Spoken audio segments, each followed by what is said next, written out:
Los Apache tribes. Oh, nice. The tribes believe the masks were taken illegally from the northern Arizona reservation in the early 20th century.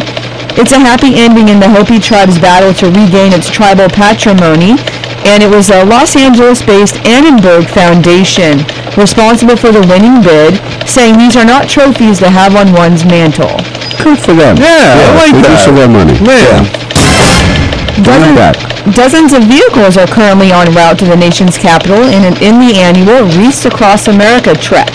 More than 100,000 wreaths will be placed at the grave of U.S. fallen soldiers at Arlington National Cemetery this Saturday.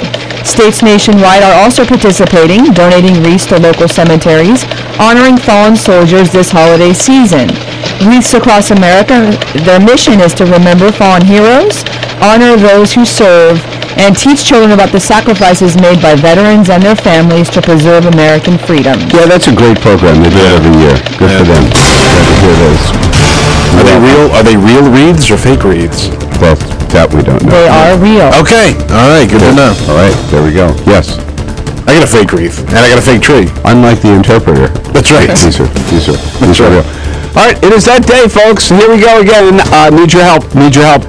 Because tonight is the annual media party for the media at the White House. So I'll be down there. Carol and I will be down there. We line up starting at 5:45 this evening, Washington time, of course, at the Northwest Gate. No, not the Northwest Gate. I guess it's the whatever. I know which gate. Visitors Gate at the White House. And you better know. Yes. Don't go to the wrong one. And it's always a great party. It's very, very festive. The White House is spectacularly decorated every year, as I'm sure it will be this year. And we get to go in and mill around and enjoy, it's our house, right? They always have great food. Lamb chops are perfect. The shrimp are just piles and piles of shrimp. And they have eggnog, and they have a couple of bars in each room. But here's the big question, okay? I want to tell you how it works, but the big question is, we get our picture taken with the president and the first lady. You get maybe 5 seconds, 10 seconds max, right, to talk to the leader of the free world. This is it. This is your chance. What do you say? What the hell do you say? What do you want me to tell President Obama tonight on your behalf? Because if I'm there, I'm only there representing you. I'm only there because I've got this radio show, I've got this TV show, I've got this internet feed. I'm there representing all of you around the country. Wish you could be there with me. Hope you get there someday.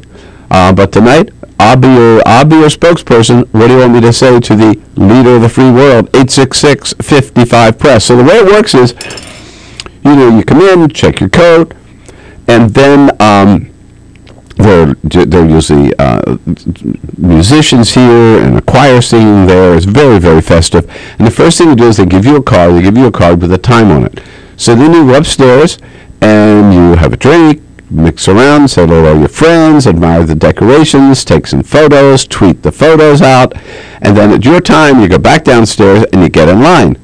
And you work your way up the line, and that line is to have your picture taken with the president and the first lady. And as you get really close, they tell you they take any bags that you might have away from you, and they tell you exactly how to do it. So it's me and Carol, right? I say hello to the president first, and then I move right on, say hello to the first lady, and stand there. Carol comes up, says hello to the president, turns around, click, boom, out of there. Okay, that's how fast it is. And just as you get up there, just before you get there, the very last thing is a Marine Guard announces, Mr. and Mrs. Bill Press, or whatever they say, Bill and Carol Press. And you walk up, and that's it. And that's your time when you got to say something quick.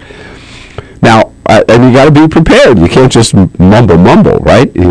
So what do we say? 866-55-PRESS. I got to tell you, the funniest story is, I was there for several years under Bill Clinton when I was doing Crossfire. And the very first year of George W. Bush, I was invited to the holiday party.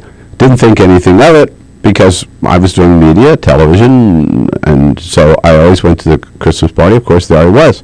This time, I walked into the George Bush Christmas party, and I thought I was at the Fox's office party because everybody there were no other progressives, no other liberals like me. They were all just conservatives. All these people from Fox News, Bill O'Reilly, Sean Hannity, they're all there. We all came down from New York together for that occasion. And when the Marine announced, Carol was out of town, and I was there with my producer from CNN. When the Marine announced me and said, Bill Press, President Bush looked over at me. He looked up, stunned, and he said, Press, how did you get in here? I kid you not. Press, how did you get in here? And I said to him, Mr. President, you invited me. Merry Christmas. Nice. So you got to be prepared. That time, I was certainly not prepared for that welcome. So I've been thinking about it. So here it is. Okay, you give me your story. You give me what you want me to say to the president tonight. 866-55-PRESS. How about nice tie, Mr. President? You're looking good. Kind of weak. Huh? How about free Edward Snowden? Good luck with that one, Mr. President. Free Edward Snowden. We got some problems with health care. How about fire Kathleen Sebelius? Whoa, that might get a rise out of him. How about that? Big decision coming up in the White House. Keystone Pipeline. Hey, it's a good one. Get a word in about the Keystone Pipeline. Yeah. What do you say? No Keystone Pipeline, Mr. President. No Keystone Pipeline, huh? Maybe just plant the seed. Or, I could just kind of weenie out and say, good job, Mr. President. We're with you. We're behind you. Yeah, you're not going to say that. Yeah, no, that doesn't sound like me. Doesn't sound like you, does it? All right, we got one chance to get our message in tonight, folks. 5 seconds. Maybe stretch it to 7, 8, 9, but not much more time than that. Otherwise, I'll throw you out. Let's do a little show prep for tonight. The big show at the White House. 866-55-PRESS, or send us your comments on Twitter at BP Show. Off and running on the Bill Press Show Thursday morning. On your radio, on TV, and online. This is the Bill Press Show.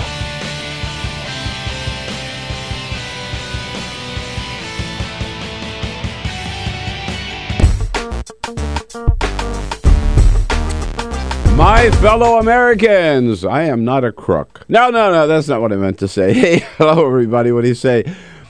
Bill Press here. Now, look, you got a pen and pencil ready? Write down this number, 877-378-8669. Better yet, don't just write down that number. Call that number. Call that number today and make your pledge for Free Speech TV. We're getting right down to the wire here on this season's very, very special holiday season pledge drive for Free Speech TV. It is so important that you help us out, and got to do it now, because we've heard from our friends at Free Speech TV that the returns are not what they should be. Some of you guys have been holding back. I know you want to help, but you just have put it off. Well, now is the time. Put it off no longer. Make that call today and help out Free Speech TV. Look, we know you love Free Speech TV. Otherwise, you wouldn't be watching. You wouldn't be calling. This is the kind of unvarnished, independent, freewheeling news and commentary you get nowhere else. Nowhere else. You want non-corporate TV? This is where you find it at Free Speech TV. But Free Speech TV, all of us here, Tom Hartman, Amy Goodman, Dave Packman, The Ring of Fire, me, Bill Press, we couldn't be here without your help, because there's no government funding, there's no corporation funding. It is all your help that keeps us going. And to help you decide to help us, remember, we got some great gifts for you. If you can give us just $10 a month, $120 a year, 2 copies of 2 great books, my latest, The Obama Hate Machine, and Joe Cirincione's book, Nuclear Nightmares, just hot off the press. For $20 a month, $240 a year, copies of the 3 favorite books that I read this year, including Michael Dibson's great thriller in Sicily called Blood Rain. For $30 a month, copies of 3 CDs of 3 exclusive interviews that I conducted in a special program here at the Hill Center in Washington, D.C. And for those of you who are able to do so and pledge $1,000 for Free Speech TV, you can proudly wear one of these great hand-woven rayon chenille scarves like this one, woven by my wife, Carol Press. But the most important thing is, this is the time of the year, the only time of the year where you can get a tax, not the only time, but the last time for 2013, you can get a tax deduction for giving to Free Speech TV and making that pledge and keeping us on the air with a kind of hard-hitting news and commentary that you've come to depend on. So please, again, that telephone number, 877-378-8669. Please do it today. Keep us going. We want to be there for you every day on Free Speech TV. Thank you.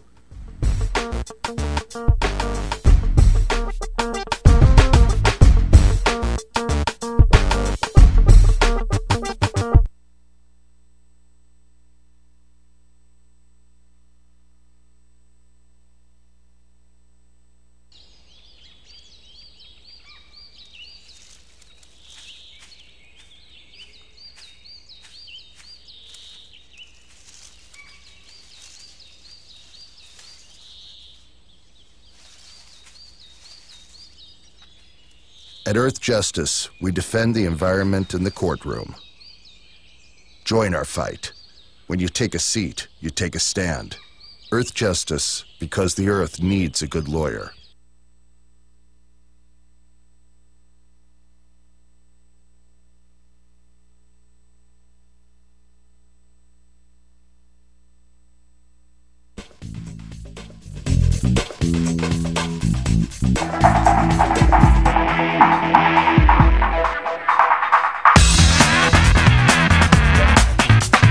Seen on Free Speech TV and online on TawkrTV. This is the Bill Press Show. Yeah, 25 minutes after the hour. Very excited about the annual Christmas party for the media at the White House. It's sort of a triple win because it's a chance to see so many good friends all together. We work at the White House, but this is a lot more fun than just hanging out in the press room. It's great to see the Christmas decorations, which are always over the top, just spectacularly beautiful.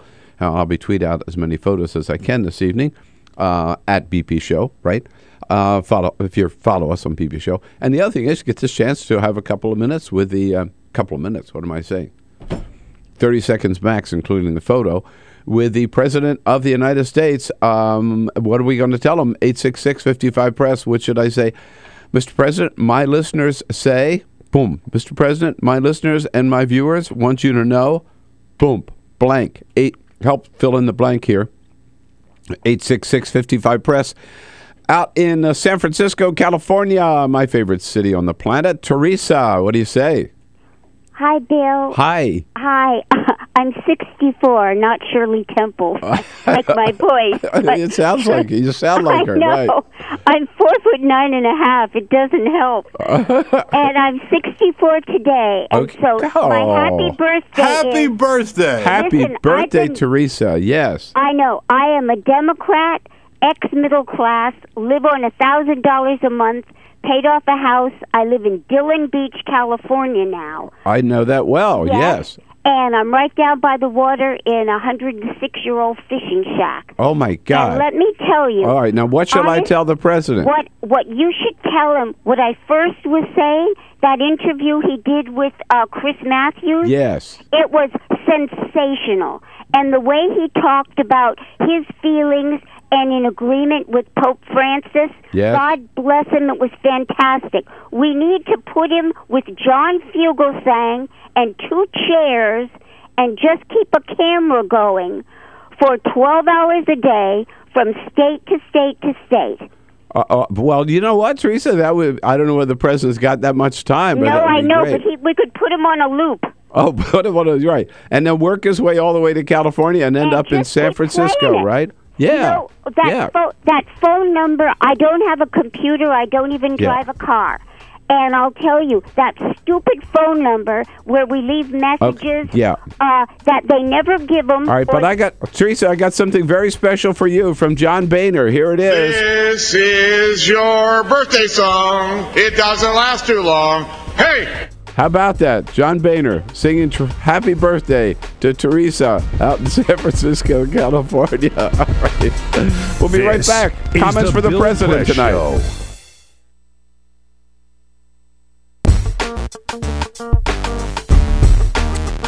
My fellow Americans, I am not a crook. No, that's not what I meant to say. Hey, hello, everybody. What do you say? Bill Press here. Now, look, you got a pen and pencil ready? Write down this number, 877-378-8669. Better yet, don't just write down that number. Call that number. Call that number today and make your pledge for Free Speech TV. You know, we're getting right down to the wire here on this season's very, very special holiday season pledge drive for Free Speech TV. It is so important that you help us out, and got to do it now, because we've heard from our friends at Free Speech TV that the returns are not what they should be. Some of you guys have been holding back. I know you want to help, but you just have put it off. Well, now is the time. Put it off no longer. Make that call today and help out Free Speech TV. Look, we know you love Free Speech TV. Otherwise, you wouldn't be watching. You wouldn't be calling. This is the kind of unvarnished, independent, freewheeling news and commentary you get nowhere else. Nowhere else. You want non-corporate TV? This is where you find it at Free Speech TV. But Free Speech TV, all of us here, Tom Hartman, Amy Goodman, Dave Packman, The Ring of Fire, me, Bill Press, we couldn't be here without your help, because there's no government funding, there's no corporation funding. It is all your help that keeps us going. And to help you decide to help us, remember, we got some great gifts for you. If you can give us just $10 a month, $120 a year, 2 copies of 2 great books, my latest, The Obama Hate Machine, and Joe Cirincioni's book, Nuclear Nightmares, just hot off the press. For $20 a month, $240 a year, copies of the 3 favorite books that I read this year, including Michael Dibson's great thriller in Sicily called Blood Rain. For $30 a month, the copies of 3 CDs of 3 exclusive interviews that I conducted in a special program here at the Hill Center in Washington, D.C. And for those of you who are able to do so and pledge $1,000 for Free Speech TV, you can proudly wear one of these great hand-woven rayon chenille scarves like this one, woven by my wife, Carol Press. But the most important thing is, this is the time of the year, the only time of the year where you can get a tax, not the only time, but the last time for 2013, you can get a tax deduction for giving to Free Speech TV and making that pledge and keeping us on the air with the kind of hard-hitting news and commentary that you've come to depend on. So please, again, that telephone number, 877-378-8669. Please do it today. Keep us going. We want to be there for you every day on Free Speech TV. Thank you.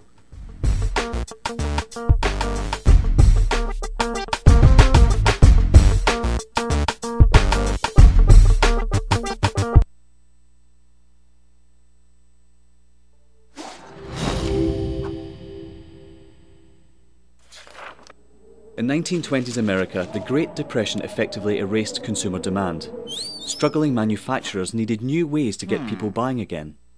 Innovative production processes like stamping and use of molds allowed them to use new materials for their designs.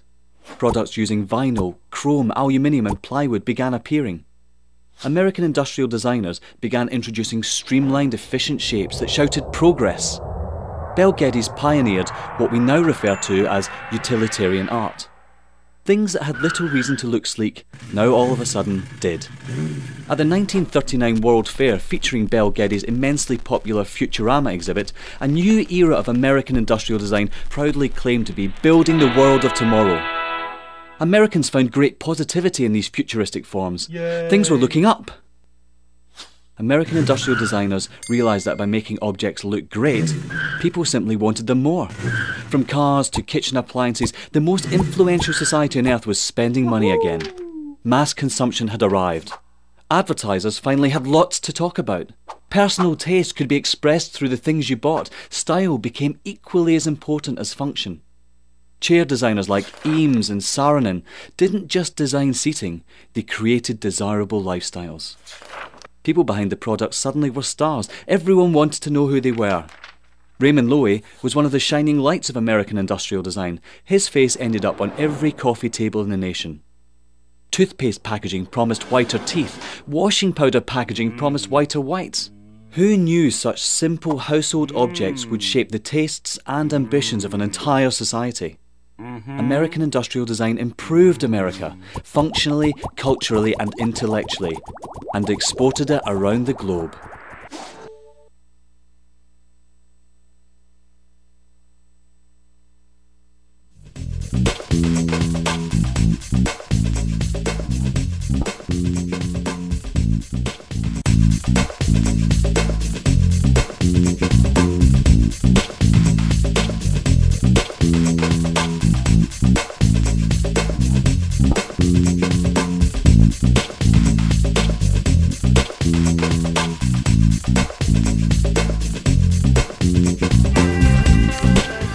Minutes after the hour now, the holiday season well upon us.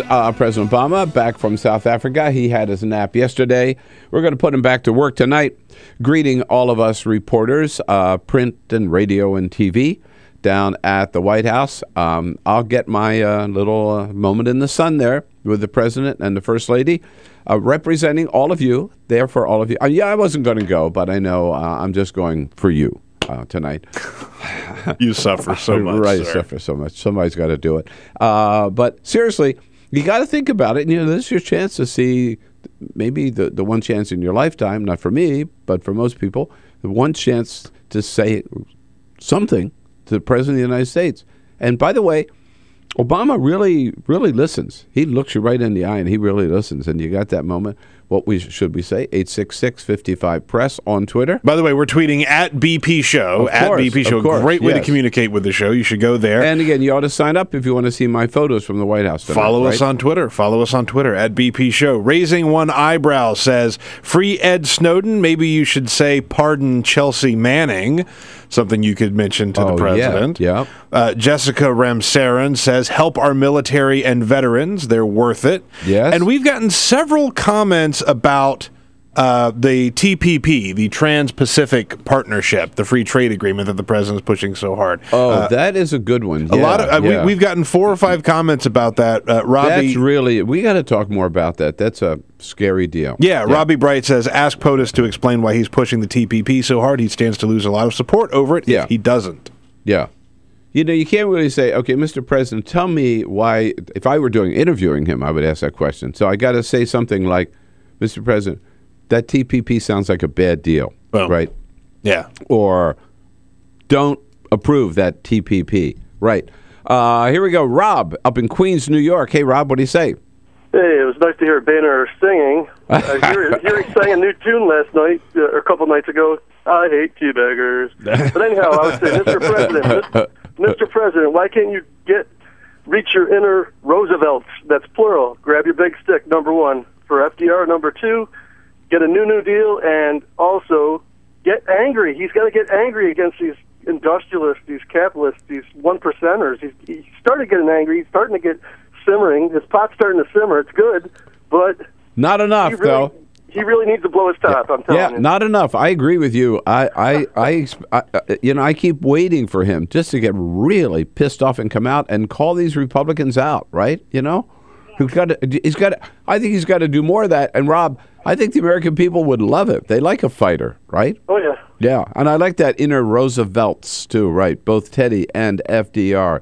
Thanks, Rob. Good to hear from you. Merry Christmas, Brian, out in Seattle, Washington. Hey, Brian. Okay, Bill, I've been a long-time listener of yours. John Podesta twice made speeches that the government should release all documents on UFOs. Will you please ask Obama, Mr. President, now that John Podesta is joining your staff, will you release all the documents? Has Podesta really said... If there's nothing to them, then why won't they just release the documents? Has Podesta really said that? Yeah, twice. You can look it up. He made speeches about it. Huh. Bill Clinton tried to have all the files released, and he was unsuccessful because of Monica Lewinsky. Well, I know John Podesta well, and when I see him, I certainly will ask him about that. And remember, Brian, President Obama is the first president, right, to mention Area 50. Isn't it what it's called, Peter? Area 51. Area 51 with Shirley MacLaine. Do we have that clip from yesterday, Peter? I'm pulling it right. Okay. Yeah. Shirley MacLaine talked to Jimmy Carter, and Jimmy Carter actually saw one himself, and so did Reagan. No. Yeah. Carter did? Yeah. All right. Well, maybe that's what I should ask him the question, please. All right. I got it, Brian. Maybe I should ask him the question about whether or not he's seen any on the South Lawn. That's a good point. There is a Shirley MacLaine. There is definitely a Shirley MacLaine question there, don't you think? Yeah, totally. I mean, he brought it up. Out in Ligonier, Indiana. Hello, Rose. Hi. Hi. Good morning. Merry Christmas. Merry Christmas. We're Thank you. Minus 13 wind chill out here. What? Oh, no. Oh, yeah. Well, stay indoors. Stay warm, Rose. Yeah. Yeah. My points is I voted for him twice. We carried him the first time here in Indiana. In a long time, we were blue. My daughter and I went nuts. It was late when they called it. But the trade agreement. Oh, the definitely. TPP? Yeah, talk about that. Okay. And the social programs, we have to protect and enhance Social Security, and we need to protect our young kids that are poor with the SNAP programs and education. I know he believes in this, and they are vital for our country. Yeah, just tell him maybe to keep fighting for those, huh? Right. Yeah, absolutely. Okay, I got it, Rose. Got the message. Boy, there's a lot, man. You know what? Maybe I should, have a card with a list of them, right? Boom, boom, boom, the boom, priorities. Boom. Yeah. I had a little script, maybe, or I could hand it to him and say, from the Bill Press crowd. Good luck with that. Hey, from the Friends of Bill. All right? Here it is, Mr. President, your priorities. Interesting how that trade deal comes up, because this has been sort of like under the radar so far, but apparently this, I got to look into it more myself, but apparently this is a big, big corporate giveaway. All right, representing you, walking up to the President of the United States.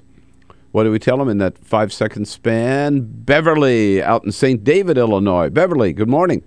Hiya, Bill. How are you? I'm great. Thank you. Merry Christmas to you. And Merry Christmas to you. And like your first caller, Teresa, my birthday is December 21st.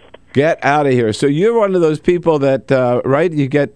That's terrible, because people don't want to buy you two presents, so you have to have one present which serves as both a birthday and a Christmas present, huh? Yeah, and it's on the shortest day of the year. Oh, that's right, too. God, bummer. Bummer is right. Hey, just walk up. Did you ever forgive your mother for that? Actually, my mother gave me a lot of presents for my birthday and Christmas because she felt guilty. And by the way, don't you think Jesus gets super mad that his birthday is so close to Christmas? Yes. Yes. Bill, tell the president, you walk right up, you say, no change CPI on Social Security, follow Elizabeth Warren. Oh, yeah, right. I love that. No change CPI. But I almost forgot about that issue, but that hasn't gone away. And at one time, he supported that change CPI, right? He still does, I believe, and that's the one and only thing, except for the Trans-Pacific thing. Yeah. Oh, by the way, the reason that the lights are on in the Capitol is they're having a filibuster. The Republicans slept overnight. I didn't even know that. Oh. Yeah, the Senate. The Senate Republicans, led by our favorite idiot, Mitch McConnell. Oh, that explains it. Man, I got to tell you. So, all right, now we know. Now I know what the big mystery was at 4 o'clock in the morning. The Republicans spending the night in the Senate. Mitch McConnell filibustering the budget deal. Check that out, Peter. We'll find out more about that. All right. Hey, Beverly, God, so good to hear from you. TPP, and the CPI. Sarah in Stroudsburg, Pennsylvania. Hi, Sarah. Hi, good morning. Happy holidays to everyone. And to you. I would like the president to do a better job of letting those Republicans know that Social Security is not a gift. Unemployment is not a gift. We who have jobs, I'm retired now, but anyway, when I worked, I paid into that, system, and I expect to get benefit from it. It is not a gift. I get so every time I hear the folks spin it like that, my head explodes. That's right. It is not a gift. It is an earned benefit. You paid into it. You deserve it. It is yours, and they can't take it away from you. Yeah, and I think reinforcing that message is. I know the president understands that too, because I've heard him say that, Sarah. So good to hear from you. I've got to tell you, I got a lot of homework now. I got a lot of good messages I got to carry to the president tonight, and I will. And again, follow us on Twitter, and you'll see my photos from the White House tonight. When we come back, we'll be talking to Nicole, reporter for U.S. News and World Report, Nicole Hemmer. This is the Bill Press Show.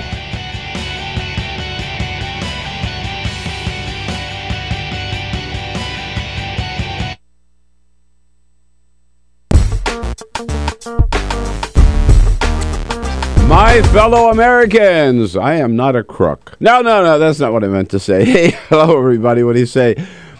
Bill Press here. Now, look, you got a pen and pencil ready? Write down this number, 877-378-8669. Better yet, don't just write down that number. Call that number. Call that number today and make your pledge for Free Speech TV. You know, we're getting right down to the wire here on this season's very, very special holiday season pledge drive for Free Speech TV. It is so important that you help us out, and got to do it now, because we've heard from our friends at Free Speech TV that the returns are not what they should be. Some of you guys have been holding back. I know you want to help, but you just have put it off. Well, now is the time. Put it off no longer. Make that call today and help out Free Speech TV. Look, we know you love Free Speech TV. Otherwise, you wouldn't be watching. You wouldn't be calling. This is the kind of unvarnished, independent, freewheeling news and commentary you get nowhere else. Nowhere else. You want non-corporate TV?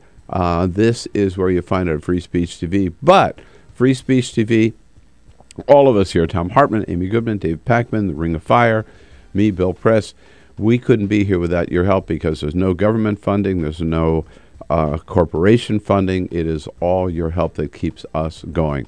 And to help you decide to help us, remember, we got some great gifts for you. If you can give us just $10 a month, $120 a year, copies of two great books, my latest, The Obama Hate Machine, and Joe Cirincioni's book, Nuclear Nightmares, just hot off the press. For $20 a month, $240 a year, copies of the three favorite books that I read this year, including Michael Dibson's great thriller in Sicily called Blood Rain. For $30 a month, the copies of 3 CDs of 3 exclusive interviews that I conducted in a special program here at the Hill Center in Washington, D.C. And for those of you who are able to do so and pledge $1,000 for Free Speech TV, you can proudly wear one of these great hand-woven rayon chenille scarves like this one, woven by my wife, Carol Press. But the most important thing is, this is the time of the year, the only time of the year where you can get a tax, not the only time, but the last time for 2013, you can get a tax deduction for giving to Free Speech TV and making that pledge and keeping us on the air with the kind of hard-hitting news and commentary that you've come to depend on. So please, again, that telephone number, 877-378-8669. Please do it today. Keep us going. We want to be there for you every day on Free Speech TV. Thank you.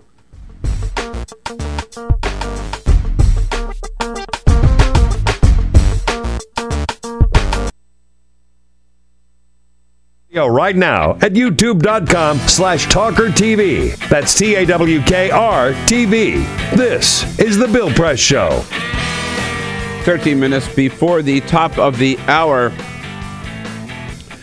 What a heartwarming story about WestJet, this Canadian airline that asked passengers as they boarded one of their jets on the way to Calgary, what do you want for Christmas? When they arrived in Calgary, there was their Christmas present waiting for them on the carousel along with their luggage. What a great gesture on the part of WestJet. I don't care if it was a crass promotional stunt or not. It really worked. And we're going to have one of the executives of WestJet with us at the top of the next hour to tell us how they pulled it off. Meanwhile, the Pope, who has many titles, has a new one today. He is Pontifex Maximus. He is, this Bishop of Rome, on and on and on. Now he is also the Person of the Year, according to Time magazine, mainly because he has shaken things up with his emphasis on let's getting back to serving the poor as Christian leaders and Catholic leaders and not spend so much time complaining about abortion and same-sex marriage and contraception. What does this mean about a refocus on poverty? Nicole Hemmer joins us. She is a reporter for U.S. News and World Report, also a professor at the University of Miami, and a visiting scholar at the U.S. Studies Center at the University of Sydney. She's got a lot of titles herself. Nicole Hemmer, good morning. Good morning, Bill. Yeah. So you've written about this new emphasis, I guess, that we're seeing on poverty, not just from the Pope, but from the media and some journalists at any rate, especially the New York Times, right? That's right. The New York Times just a few days ago released a 5-part series called The Invisible Child, which was a profile of a young woman named Dasani, an 11-year-old living in New York who's homeless along with her family. And so they're living in this one-room shelter, the 10 of them, and it's an incredibly affecting profile that gives a human face to childhood poverty in New York, where over 22,000 children are homeless. Yeah, I know. I mean, it started on Sunday, I think was the first day, right, with the massive profile. Who is he? I'm just looking again. Andrea Elliott. Andrea Elliott, yeah.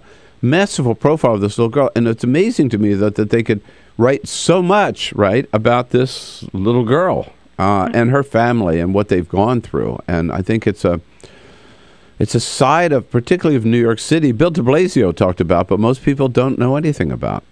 That's right. That's not just New York, though, right? Right. I mean, it's not just New York at all, but it does draw attention to, you can tell it from Andrea Elliott's title, right, Invisible Child. Right. This is a common theme in the titles of works on the homeless and on poverty, is that it's so often unseen, which is why journalists are so important for throwing light on the issue. Well, at one time, under Lyndon Johnson, we had a war on poverty in this country. It does seem, if the Pope says that focus has kind of gotten lost in the Catholic Church, that focus on the poor and on helping the poor and lifting up the poor has certainly gotten lost in American public policy too, hasn't it? That's right, and it's so odd that it's gotten lost in U.S. public policy at a time when there has been all this economic dislocation. That we haven't been talking about poverty is quite striking. The number of Americans, I forget the number now, living in poverty is shocking, right? And the number of children particularly living in poverty. You mentioned her title, The Invisible Child. I remember when I was in college reading a classic book about poverty by Michael Harrington, The Other America, I think it was called, right? That's right. It came out in 1962. And again, let people know kind of what was going on, and I think that helped inspire LBJ, right, to launch this war on poverty. That's right. So the book came out in 62, and then the New Yorker did a very long profile of it in 63 called Our Invisible Poor. And Kennedy, who was president at the time, read that and was inspired by it. He died before he could launch anything. And Lyndon Johnson, who already had an innate interest in American poverty, picked that up and ran with it. He even put Harrington on his planning board for the war on poverty. Nicole Hemmer, a journalist for U.S. News and World Report, on our news line this morning. So, Nicole, if you look at some of the things that the Congress is up to today, there's no longer a war on poverty. I think there's a war on the poor. They want to cut Medicaid, they want to cut Social Security, they refuse to extend the unemployment benefits this year, they cut food stamps this year. I mean, Jesus. Right. No, it's quite striking. If you look at the budget deal that was just passed, the way that they sort of raised revenue was on workers' benefits and fees for consumers on airlines instead of raising taxes. It's incredibly striking. And when Paul Ryan came out and said no one's core principles had been compromised, it made you wonder what the core principles of the Democratic Party actually are. Who is really talking about poverty today? Do you see anybody on the? I mean, Paul Wellstone did. Bobby Kennedy did. for a while. I mean, John Edwards did for a while. Is there anybody else who's kind of taken this up as his or her central issue? Well, when it comes to politicians, it seems not. I mean, the big economic populist that we talk about today is Elizabeth Warren, and she's talking more about financial centers and not about poverty. And that's why I think that journalists are really driving this. I mean, you certainly had Barack Obama come out and talk about a lack of economic mobility, as you mentioned, Pope Francis as well. But pieces like Elliot's, Ian Fraser in The New Yorker about 6 or 7 weeks ago had a piece called Hidden City on homelessness in New York, which is also quite excellent. But I think it's really journalists who are driving it. Well, it's up to you and me then, Nicole, huh? That's right. All right, let's keep it going. Happy holidays to you. Thanks so much for joining us this morning. You too. Thanks for having me. And getting us focused back on poverty, Nicole Hemmer with U.S. News and World Report. This is the Bill Press Show.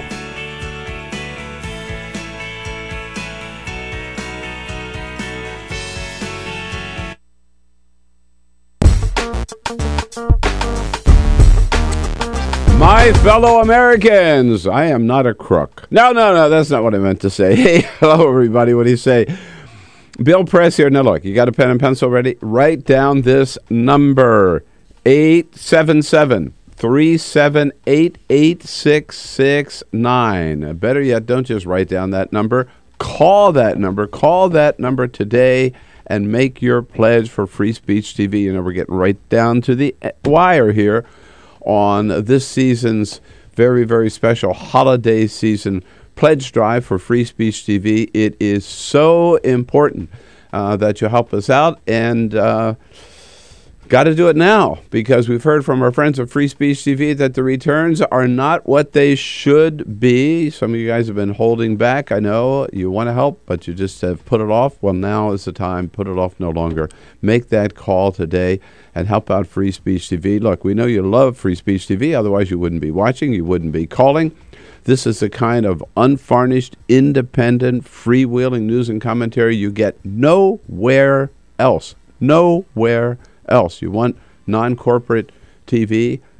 This is where you find it at Free Speech TV. But Free Speech TV, all of us here, Tom Hartman, Amy Goodman, Dave Packman, The Ring of Fire, me, Bill Press, we couldn't be here without your help, because there's no government funding, there's no corporation funding. It is all your help that keeps us going. And to help you decide to help us, remember, we got some great gifts for you. If you can give us just $10 a month, $120 a year, 2 copies of 2 great books, my latest, The Obama Hate Machine, and Joe Cirincioni's book, Nuclear Nightmares, just hot off the press. For $20 a month, $240 a year, copies of the 3 favorite books that I read this year, including Michael Dibson's great thriller in Sicily called Blood Rain. For $30 a month, the copies of 3 CDs of 3 exclusive interviews that I conducted in a special program here at the Hill Center in Washington, D.C.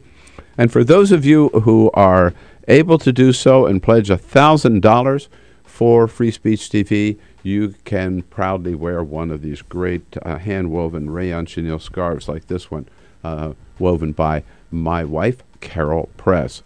But the most important thing is, this is the time of the year, the only time of the year where you can get a tax, not the only time, but the last time for 2013, you can get a tax deduction for giving to Free Speech TV and making that pledge and keeping us on the air with the kind of hard-hitting news and commentary that you've come to depend on. So please, again, that telephone number, 877-378-8669.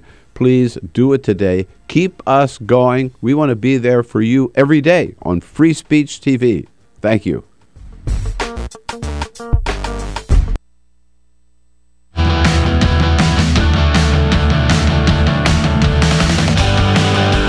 This is the Bill Press Show.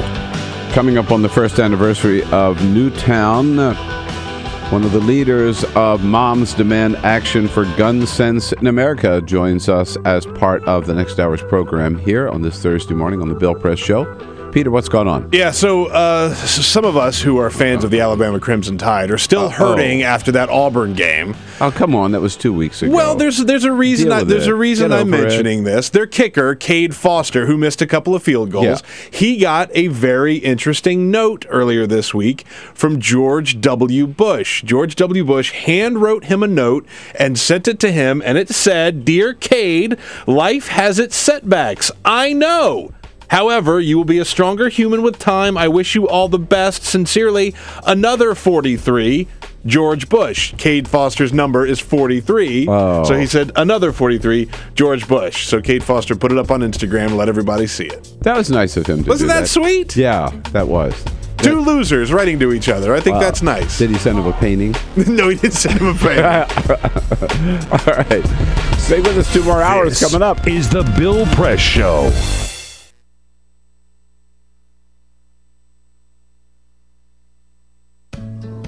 You wouldn't let money just blow out of your house. So when your AC or heater is on, make sure the doors, windows, and fireplace flue are shut tight. If you're headed out, turn down the AC or lower the heat by 10 degrees. And always keep your water heater set at 120. A little bit of common sense goes a long way. Get more great tips at energysaver.gov. So, I'm kind of new here, but I've noticed a trend. My human does this funny thing where she goes around and gets all my toys, and then she hides them in that basket by the door. You know, but it's always the same basket, and it's always in the same place. And then she acts so surprised when I find them, but, you know, she's putting them in the same basket. Again. It's like, hello?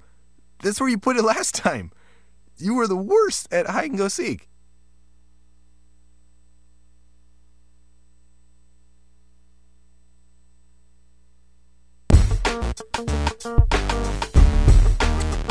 My fellow Americans, I am not a crook. No, that's not what I meant to say. Hey, hello, everybody. What do you say? Bill Press here. Now, look, you got a pen and pencil ready? Write down this number, 877-378-8669. Better yet, don't just write down that number.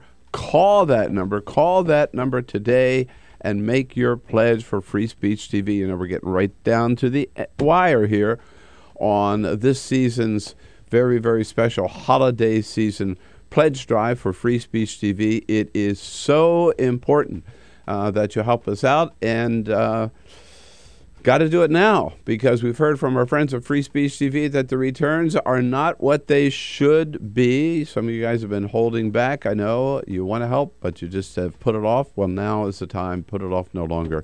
Make that call today and help out Free Speech TV. Look, we know you love Free Speech TV. Otherwise, you wouldn't be watching. You wouldn't be calling. This is the kind of unvarnished, independent, freewheeling news and commentary you get nowhere else. Nowhere else. You want non-corporate TV? This is where you find it at Free Speech TV. But Free Speech TV, all of us here, Tom Hartman, Amy Goodman, Dave Packman, The Ring of Fire, me, Bill Press, we couldn't be here without your help, because there's no government funding, there's no corporation funding. It is all your help that keeps us going. And to help you decide to help us, remember, we got some great gifts for you.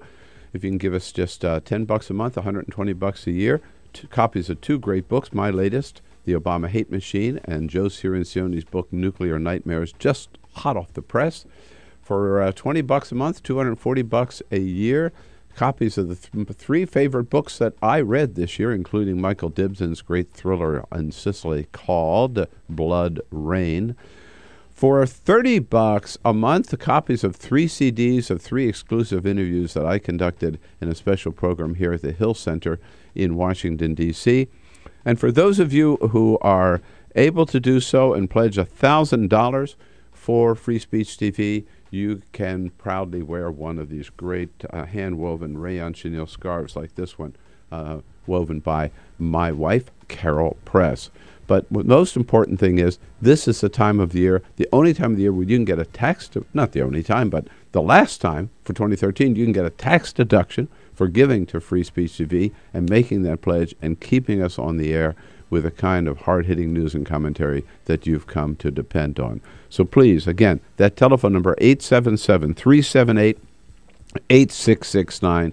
Please do it today. Keep us going. We want to be there for you every day on Free Speech TV. Thank you.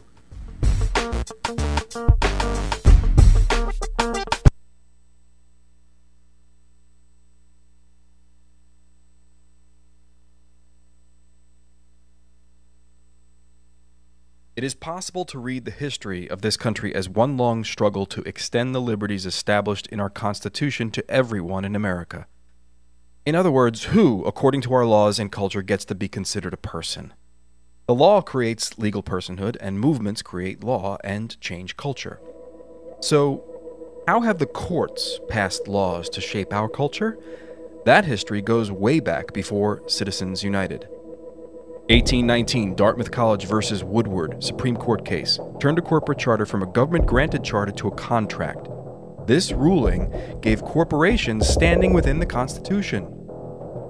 1886, Santa Clara County versus Southern Pacific Railroad. Though the court did not rule on corporate personhood, the decision was subsequently cited as a precedent to hold that a private corporation is entitled to the same 14th Amendment rights of due process and equal protection as human beings. This makes it impossible for us to make laws that treat local businesses any differently than giant multinational corporations, even if their business practices are deemed to be harmful to workers, the environment and communities, or if they have a history of violating the law. Hale versus Henkel, 1906. The court granted corporations the Fourth Amendment search and seizure protection. Dodge versus Ford Motor Company, 1919. The Michigan Supreme Court says the business corporation is organized and carried on primarily for the profit of the stockholders. Stockholder primacy is established. The purpose of the corporation, according to the court, is no longer to serve the public good, as it had been. It is now to maximize profit for shareholders above all else. Pennsylvania Coal Company versus Meghan, 1922. Corporations get the Fifth Amendment takings clause, meaning if you pass a regulation that impacts a corporation's ability to make a profit, that is deemed a taking, and they can sue for the right to future profits lost. This creates a chilling effect, and local and state governments become much more hesitant to pass laws in the public interest for fear that corporations can claim loss of potential profits that cities and states will be on the hook to pay.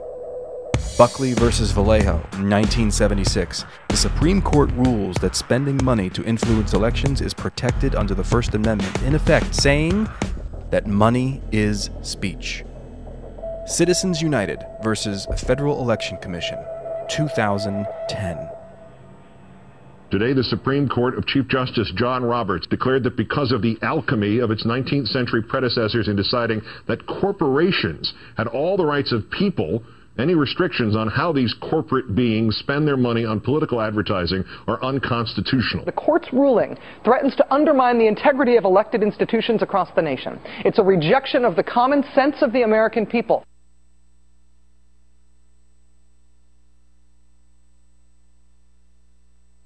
Long way to go, but we're in the right direction. Good morning, everybody. Thursday, December 12th. Great to see you today. Thank you for joining us. Thanks for being part of the program, The Bill Press Show, coming to you live from our nation's capital, our studio right here on Capitol Hill in Washington, D.C., where the Senate is in session. They've been in session all night, spent the night at the Senate because Republicans are in some kind of a filibuster over the latest budget deal. Mitch McConnell saying he's going to vote against it. And they're trying to get out of here before the end of the week. We'll bring you up to date on all the latest goings on, and most importantly, give you a chance to talk about it yourself and join the conversation here. That's what it's all about, our little town hall of the morning. You give us a call at 866-55-PRESS. We want to hear from you. Send us your comments on Twitter at BP Show, and on Facebook at facebook.com/Bill Press Show, whether you're listening on your local Progressive Talk radio station or watching on Free Speech TV or watching our video stream at TawkrTV, youtube.com/TawkrTV. Here we go. Hail, hail. The gang's all here. Peter Ogburn. Hey, hey, hey. Elisa Murphy. Good morning. Good morning, Elisa. And Alicia Cruz she's there to take your calls, just standing by to talk to you with Cyprian Bolding on the video cam, keeping us looking good on Free Speech TV and on TawkrTV.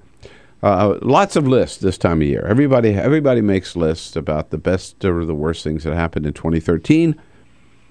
The Washington Post took a look at political commercials, political ads of 2013, and they came out with the one that they rated the absolute best of the year. This was in the New York mayor's race. Somebody speaking up for Bill de Blasio. I want to tell you a little bit about Bill de Blasio. He's the only Democrat with the guts to really break from the Bloomberg years. The only one who will raise taxes on the rich to fund early childhood and after-school programs.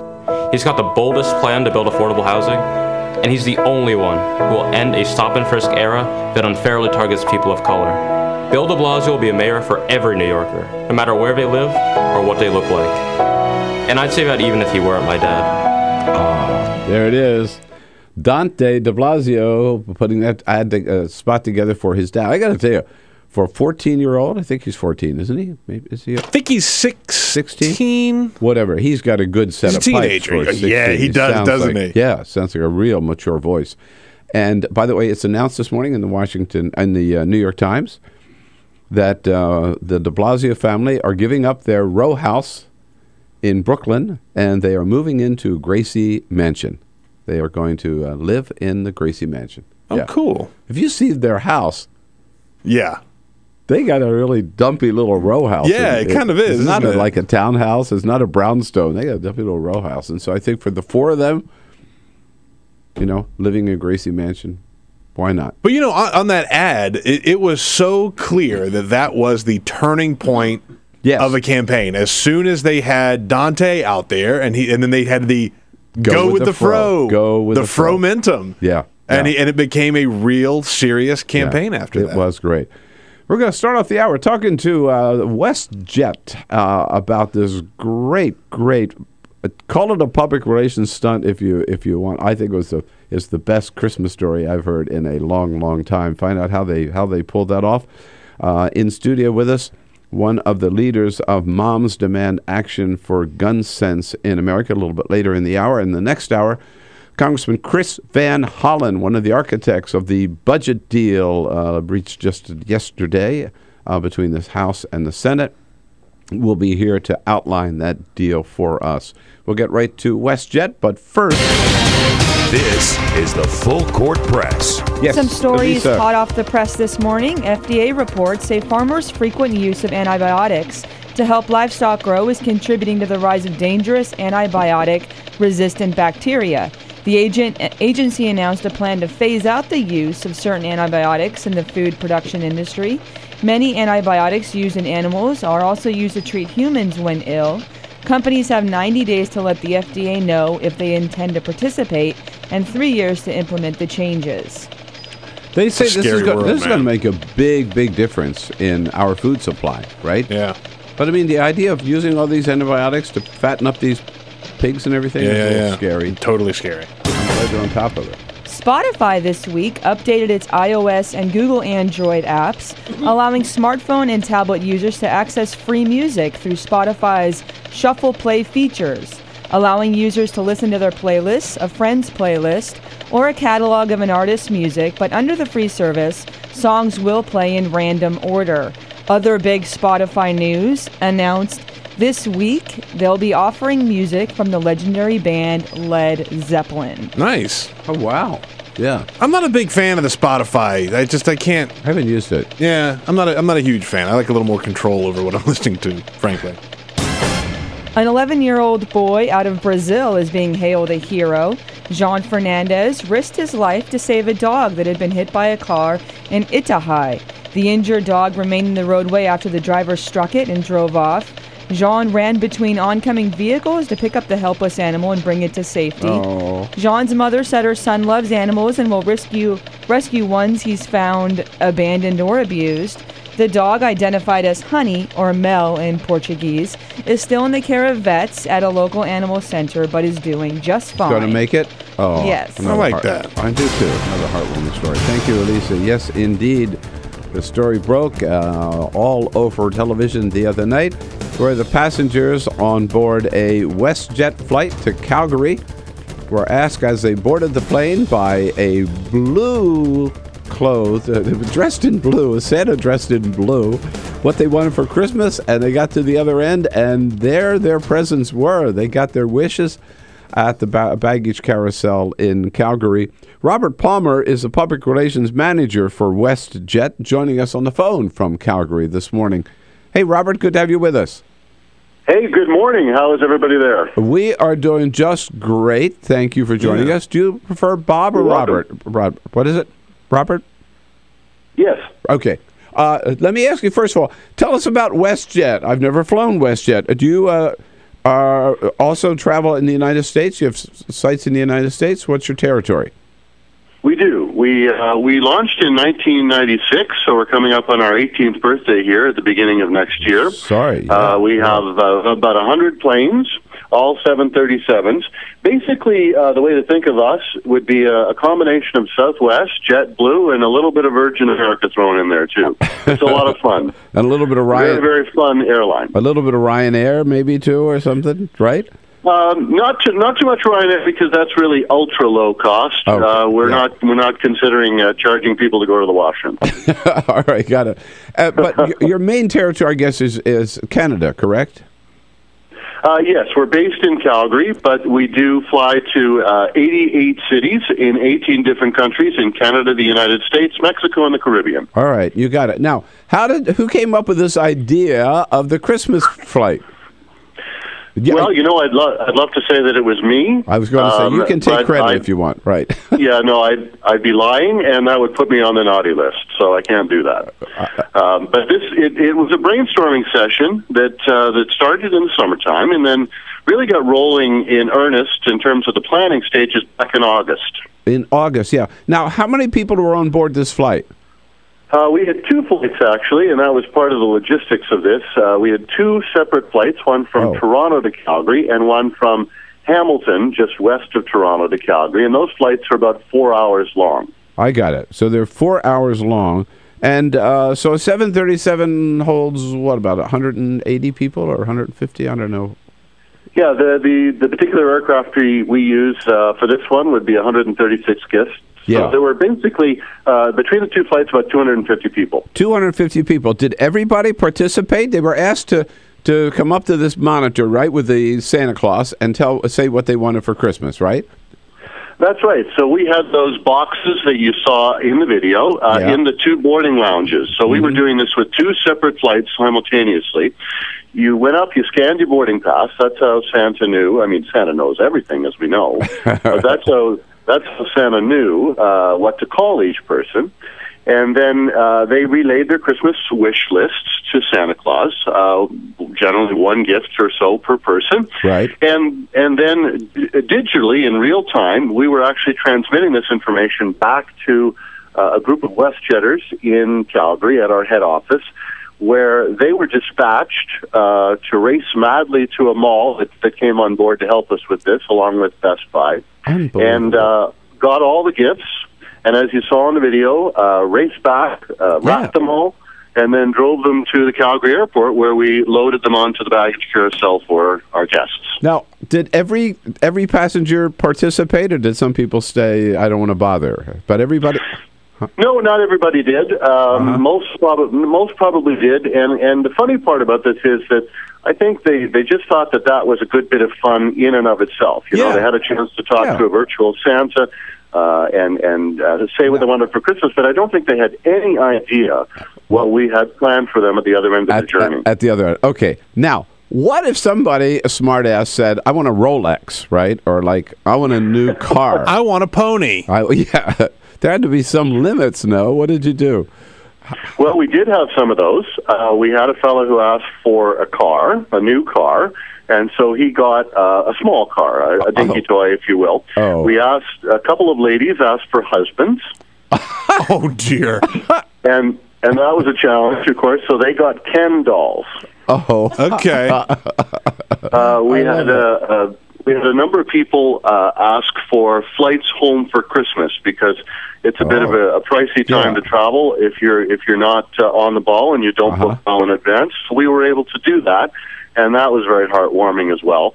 We had a young woman who asked for a diamond ring. And so Santa asked her, well, presumably you're expecting someone special to give you this ring. And she said, no. He said, so you just want the ring? She said, yes. So she got a cubic zirconia, and Santa himself presented her with the ring on bended knee. Oh, no. Is that right? Oh, my God. That's great. In the blooper videos. Yeah, if you check out the blooper videos, you'll see that there. Oh, yeah. Tell us about that. Where can we find those now? Well, it's attached to the same video, essentially. So when you watch the video, which is up to 12 million views now, I can't believe it. When that video comes up, you'll see that there's a link to the blooper video. Okay. It's actually right underneath it. So on YouTube, they go to YouTube and just type in WestJet. We'll see the whole thing, right? That's right. WestJet has its own YouTube channel, and you'll also see some of our funny April Fool's videos on there, for which we've become a little bit famous now in the airline space. You take people to the wrong destination, is that it? April Fool! Oh, man. You thought you were going to Calgary. April Fool, right? Yeah. Well, one of the videos, one of our most popular ones last year, we did. We told people that we were removing the restrictions on the type of animal that they could bring on board, because people love to travel with their pets, and so we have bears and raccoons and little alligators and all green screened into the plane. It's quite funny. Large animals. Can I ask? This may be a corporate secret, but how much did the Christmas gift exchange cost WestJet? Well, you know something, it didn't cost as much as people think. Obviously, there was a budget for it. We've decided not to share the cost because we don't think it's relevant. And I know it's a fair question, absolutely, but the reality is that our culture is unique in the sense that it's very fun, very friendly, and very caring. And in fact, that corporate culture has produced some national awards over the years, and we're in, believe it or not, there is such a thing, Canada's Most Admired Corporate Cultures Hall of Fame. And it's very much, in that sense, it's very much a JetBlue, Southwest type of a culture. You can expect that when you fly with us, you're going to have an awful lot of fun. Our WestJetters really do take care of you because we realize that, planes are more or less the same, fares are more or less the same, but it's the people. It's the people and the way that you're treated that obviously distinguish you from one airline to another. And so we budget for fun, to be perfectly honest with you. And if you look again on our YouTube channel, you'll see that we do a lot of very fun videos. We have a lot of fun with our guests. And that's really what this was all about, is to have fun with our guests. We did a Christmas flash mob in the boarding lounge in Calgary last year. That video is also up there, and it's received a bit of a bump, I think, as a result of the popularity of this one. But a couple of 100,000 more people have seen that. But by comparison, for example, last year, just under 500,000 people watched that video. And as I said before, we're up over 12 million now with this one. Amazing, amazing. Well, I take my hat off to you, Robert Palmer, and all of the great team at WestJet. It's westjet.com. The least you ought to do after this great gesture is schedule a flight on WestJet. I mean, they'll go somewhere. They'll go somewhere that you want to go. Robert, well, thank you. Happy holidays. Thanks so much for being with us. And again, congratulations. And it was a wonderful, wonderful experience. We all enjoyed it. Thanks, thank you very much. I appreciate the interest, and thanks for having me on the show. All right. Great to have you with us. WestJet, how about it? This is the Bill Press Show.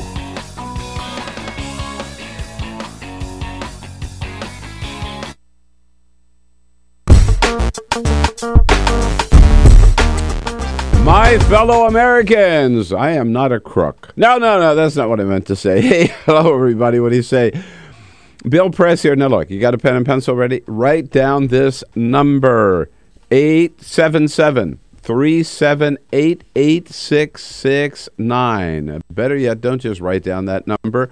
Call that number. Call that number today and make your pledge for Free Speech TV. You know, we're getting right down to the wire here on this season's very, very special holiday season pledge drive for Free Speech TV. It is so important that you help us out. And got to do it now, because we've heard from our friends at Free Speech TV that the returns are not what they should be. Some of you guys have been holding back. I know you want to help, but you just have put it off. Well, now is the time. Put it off no longer. Make that call today and help out Free Speech TV. Look, we know you love Free Speech TV. Otherwise, you wouldn't be watching. You wouldn't be calling. This is the kind of unvarnished, independent, freewheeling news and commentary you get nowhere else. Nowhere else. You want non-corporate TV?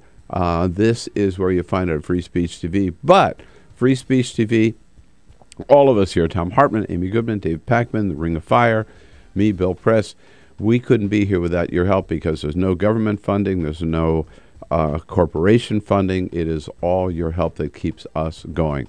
And to help you decide to help us, remember, we got some great gifts for you.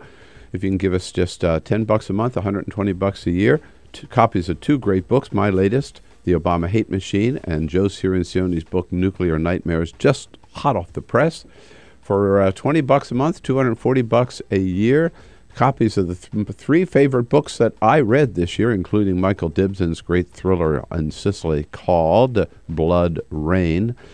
For $30 a month, the copies of 3 CDs of 3 exclusive interviews that I conducted in a special program here at the Hill Center in Washington, D.C.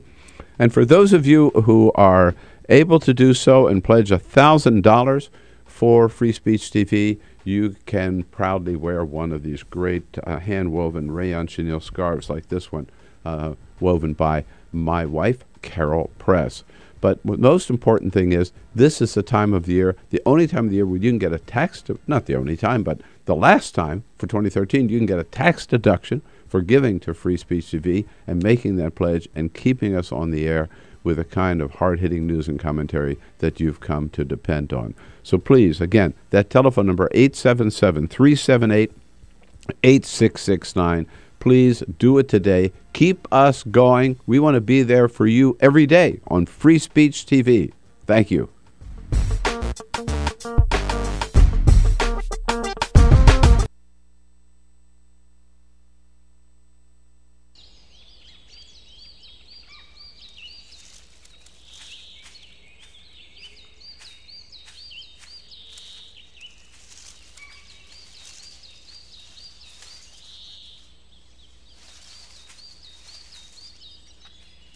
At Earth Justice, we defend the environment in the courtroom.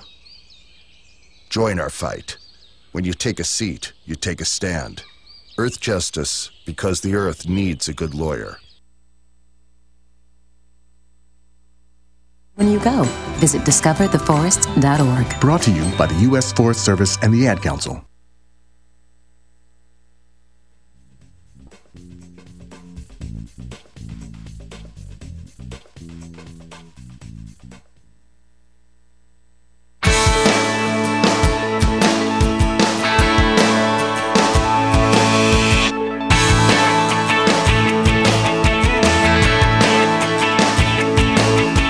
On your radio, on TV, and online. This is The Bill Press Show. It is 26 minutes after the hour now on this Thursday, December 12. December 14, Saturday, the first anniversary of the tragedy at Newtown, Connecticut. Hard to believe it's been that long already. Also harder to believe that nothing has happened. But there's still Moms of America demanding action for gun sense in America. One of the leaders of that group, Meghan Abrams, will be joining us here in studio in the next segment. The big story here in Washington, trying to wrap up and for Congress and get out of town, is the budget deal announced the other day, 2 days ago, by Senator Patty Murray, Democrat, and Chairman Paul Ryan, Republican, of course. It is getting a lot of attention, and it's hardly worth cheering about. The only good thing about it is it gives us a budget for 2 years, and so we will not be in this month-to-month fiscal crisis mode that we've been in for the last 2 years. But it doesn't extend unemployment benefits, for example. It doesn't really provide any investments in new programs that we need to keep this country going. But again, it does provide some compromise. And yet, the right-wing extremist Republicans are out there already saying, no, they're selling out on this thing. Paul Ryan is selling out. John Boehner was asked about that yesterday, and he came unglued at people like, it's Jim DeMint, who's now head of the Heritage Foundation with this thing called Heritage Action, and the Koch brothers with Americans for Prosperity and the Club for Growth. They've all come out and said they're going to fight this budget deal. Here is John Boehner's reaction. They're using our members and they're using the American people for their own goals. This is ridiculous. Listen, if you're for more deficit reduction, you're for this agreement. This is ridiculous, says John Boehner. He's really pissed at Jim DeMint and the Koch brothers for daring to take on this deal. Whether or not they get the votes to pass it in the House and the Senate still remains to be seen. In our last hour together this morning, our third hour, Congressman Chris Van Hollen, who's the leading House Democrat on this budget committee, will be here in studio to outline this budget deal for us and to tell us whether he will vote to support it. Stay tuned for that. This is the Bill Press Show.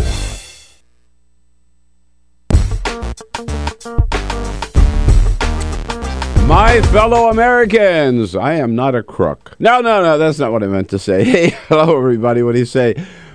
Bill Press here. Now, look, you got a pen and pencil ready? Write down this number, 877-378-8669. Better yet, don't just write down that number. Call that number. Call that number today and make your pledge for Free Speech TV. You know, we're getting right down to the wire here on this season's very, very special holiday season pledge drive for Free Speech TV. It is so important that you help us out, and got to do it now, because we've heard from our friends at Free Speech TV that the returns are not what they should be. Some of you guys have been holding back. I know you want to help, but you just have put it off. Well, now is the time. Put it off no longer. Make that call today and help out Free Speech TV. Look, we know you love Free Speech TV. Otherwise, you wouldn't be watching. You wouldn't be calling. This is the kind of unvarnished, independent, freewheeling news and commentary you get nowhere else. Nowhere else. You want non-corporate TV? This is where you find it at Free Speech TV. But Free Speech TV, all of us here, Tom Hartman, Amy Goodman, Dave Packman, The Ring of Fire, me, Bill Press, we couldn't be here without your help, because there's no government funding, there's no corporation funding. It is all your help that keeps us going. And to help you decide to help us, remember, we got some great gifts for you. If you can give us just $10 a month, $120 a year, 2 copies of 2 great books, my latest, The Obama Hate Machine, and Joe Cirincioni's book, Nuclear Nightmares, just hot off the press. For $20 a month, $240 a year, copies of the 3 favorite books that I read this year, including Michael Dibson's great thriller in Sicily called Blood Rain. For $30 a month, the copies of 3 CDs of 3 exclusive interviews that I conducted in a special program here at the Hill Center in Washington, D.C. And for those of you who are able to do so and pledge $1,000 for Free Speech TV, you can proudly wear one of these great hand-woven rayon chenille scarves like this one, woven by my wife, Carol Press. But the most important thing is, this is the time of the year, the only time of the year where you can get a tax, not the only time, but the last time for 2013, you can get a tax deduction for giving to Free Speech TV and making that pledge and keeping us on the air with the kind of hard-hitting news and commentary that you've come to depend on. So please, again, that telephone number, 877-378-8669. Please do it today. Keep us going. We want to be there for you every day on Free Speech TV. Thank you.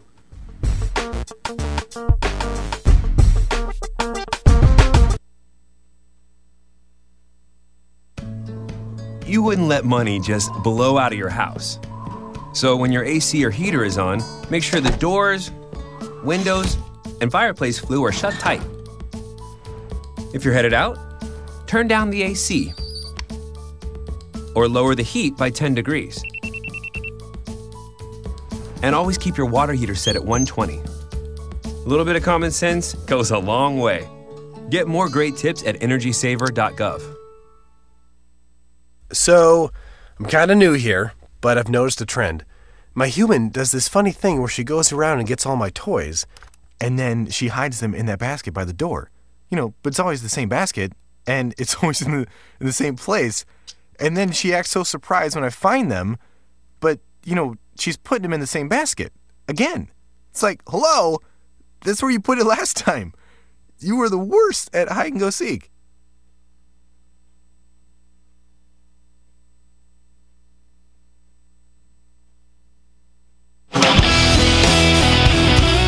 Streaming live video right now at youtube.com/TawkrTV. That's TAWKR-TV. This is The Bill Press Show. How about it? 33 minutes after the hour, here we go from our nation's capital, our studio on Capitol Hill, where the Senate has been in session all night long, actually, an all-nighter, debating the budget deal, a budget agreement reached between Senator Patty Murray and Chairman Paul Ryan over in the House. Congressman Chris Van Hollen from Maryland will be along in the next hour to tell us all about that. We're here from our nation's capital, brought to you today by AFSCME, the largest public employee and healthcare workers union in the entire country. Good men and women of AFSCME under President Lee Saunders doing a great job making America happen. And you can find out more about their website, more about their work at their website, afscme.org. That's AFSCME.org. Hard to believe that it's been almost a year since we heard the shocking, unbelievably tragic news out of Newtown, Connecticut, that 20 first graders had been gunned down in their classroom, along with 6 educators at Sandy Hook Elementary School. Coming up to the anniversary, how much progress have we made on the issue of gun safety? Well, one organization that's been on this from that very moment are the Moms Demand, a group that calls this of the Moms Demand Action for Gun Sense in America. Meghan Abrams is one of the leaders of the D.C. chapter of Moms Demand Action. She's here in studio with us. Hi, Meghan. Good to see you. Hi, thank you for having me. So your group actually got started right out of Newtown, correct? That's right. Our founder went online, and she was looking for an organization that was something along the lines of Mothers Against Drunk Driving, but for the prevention of gun violence in America. And when she couldn't find anything of that order, she started her own Facebook page. And what's her name? Her name is Shannon Watts. Where's she from? She is a mother of 5 from Indiana. Mm-hmm. So she, of course, immediately had many people all across America like this Facebook page. And from that impetus, our organization became a grassroots movement across the country. And how many states now that you're active in? We've got chapters in all 50 states and in the District of Columbia as well. Right. How many kids do you have? I'm a mother of 3 young children. Really? Mm-hmm. Yeah. All right. So what is the goal of the organization? What are you trying to get? And are you kind of frustrated? You haven't been able to make more progress this past year? We're frustrated, but we have seen progress. There have been positive changes. There are stronger gun regulations that have passed in places like Colorado and Connecticut, Maryland, and New York. And our moms have actually been instrumental also in blocking harmful legislation from passing in Missouri. So, yes, we're frustrated that things like the universal background checks bill did not pass, in spite of its having 90% approval by the American people. But we're not giving up. We're in town hall meetings. We're in PTA meetings. Our moms are at state capitals. We're holding events in all corners of the country, and we're educating people about this issue. We're motivating them to act on it, and we are not giving up. Are you keeping the pressure on Congress as well? We are, yep. In fact, I mean, here you had a Republican, Pat Toomey from Pennsylvania, and Democrat Joe Manchin from West Virginia, both of whom are big NRA supporters, big pro-gun people, right, who came up with this compromise with universal background checks, and they couldn't even get that through the Senate. Right. We have had the promise from Senate Majority Leader Harry Reid that that bill will be put before the Senate again sometime before midterm elections. And a group of our moms are actually going to Senator Reid's office this morning to meet with him. So the pressure is on. Yeah, and the presence is there. There's been a lot of talk about this anniversary, and for various levels and how to market, right? What is the best way, do you believe, for Americans to recognize? You don't want to forget about it, but you don't want to exploit it either, right? Right. It's very sensitive. It's absolutely sensitive. What is your organization doing? Our organization, I'm glad that you asked. We're marking this anniversary in 40 states around the country. We've got more than 50 events planned for Saturday, and we are marking it with a moment of no more silence. And that is because typically following these tragedies, Americans gather and they observe a moment of silence and reflect on the victims and their families, and then they move on. Yeah. And moms aren't moving on from this issue anymore. We're breaking the silence around it, and our events are intended to do exactly that. People will gather in their communities and will ring bells together for various periods of time. Here in Washington, D.C., we'll be ringing bells communally for 33 seconds, and that is to honor the 33 daily victims of gun violence in America, and also to be symbolic of our action that we continue to take and the noise that we will keep making on this issue until it becomes obsolete. And if people want to join in some of these events in these other states, I'm just looking here, your website is momsdemandaction.org, right? That's right. And you can look on the tab for No More Silence events, and everyone listed near where you are will be on that website. momsdemandaction.org. Look for to talk about the No Silence events, and they're all this Saturday, December 14th, That's correct? right. Right. In terms of the media attention, the moms of Newtown, Connecticut have really asked the media to stay away.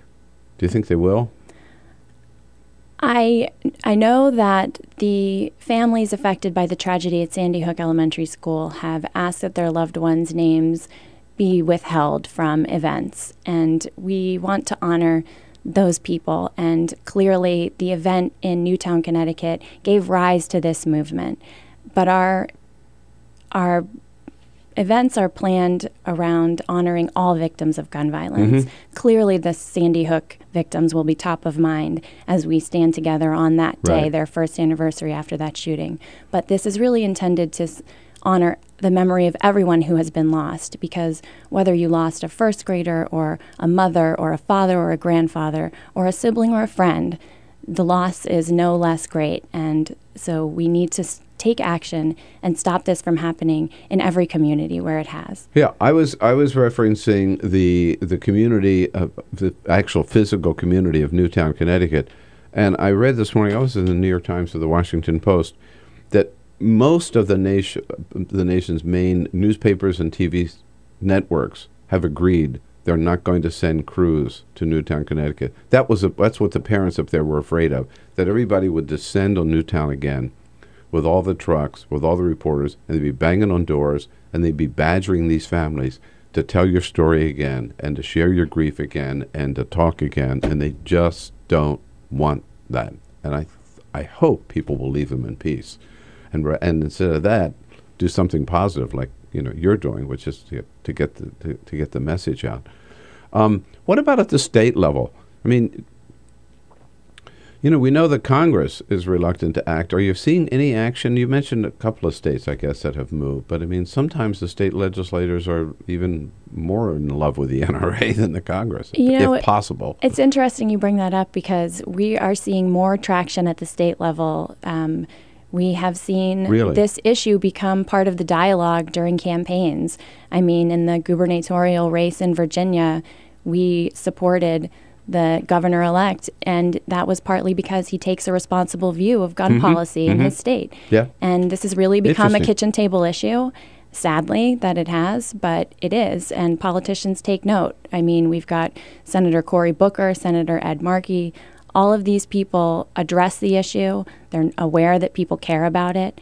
And so, yes, states and representatives from those states are having to come against this idea that the gun industry has for too long, led the way and chosen the path, and it's become one that's devastated American communities. Terry McAuliffe actually stood up to the NRA and said that he would push for sensible gun safety legislation and assault weapons ban in Virginia. That's right. right. Part and of we his endorsed campaign. him. That's right. Moms Demand Action did endorse Terry McAuliffe. So you're actually endorsing candidates as well. We right? are. Right. And again, if people want to take part, it's momsdemandaction.org. That's how you find out about it. Some 40 events this weekend. And so you moms are going to keep pushing until you see some action, right? Absolutely. Moms are caregivers, and we're not going to stop caring about issues that affect the safety of our families. Do you take your kids to these events with you? I do. In fact, my daughter will be with me this morning on the Hill when we go to Senator Reid's office. Okay. All right. I love it. And I couldn't believe that when the parents of Newtown came down here to do their lobbying in the Senate, I figured this is it. I mean, who could refuse what these people are asking for? It was made so much sense, and after what they have been through, and yet I would say it's disgraceful, but it's just, I don't understand it. It's incomprehensible. You can say it's disgraceful. It is, absolutely. It is. Despicable. Thank you so much for what you're doing. Thanks, Meghan. And thank you for coming in this morning, too. Again, it's Moms Demand Action for Gun Sense in America. Great, great organization on a great issue, a great cause. So important. Help them out at momsdemandaction.org. Okay, go get them. Thank you so much. All right, thanks. This is the Bill Press Show.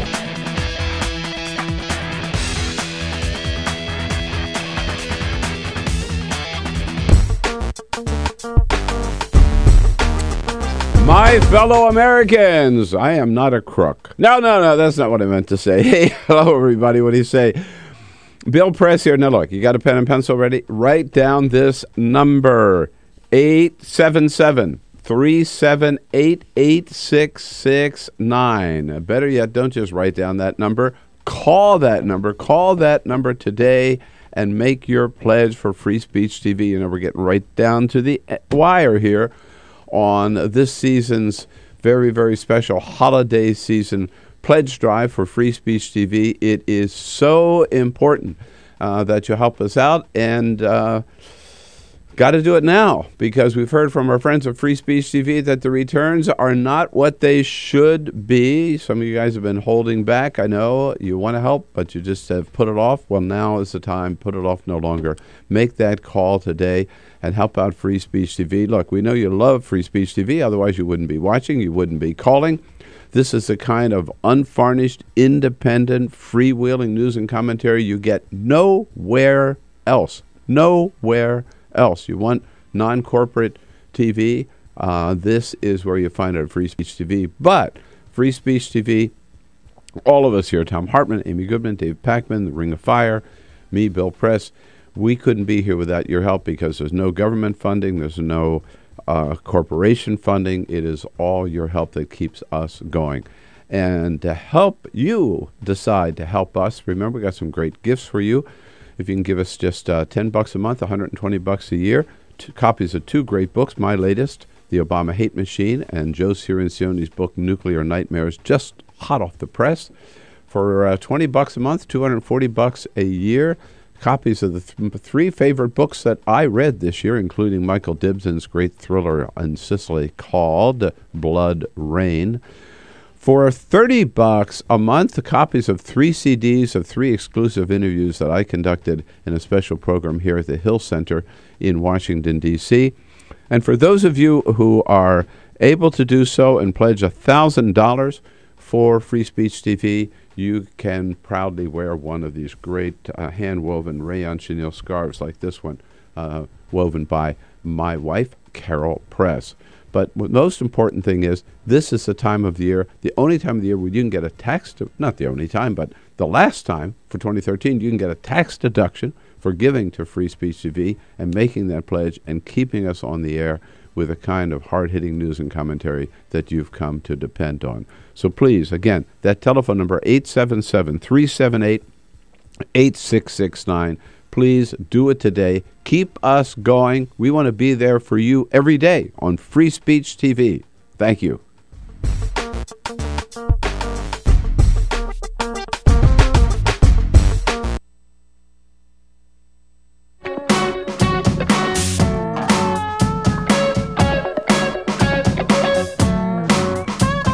Streaming streaming live video right now at youtube.com/TawkrTV. That's TAWKR-TV. This is The Bill Press Show.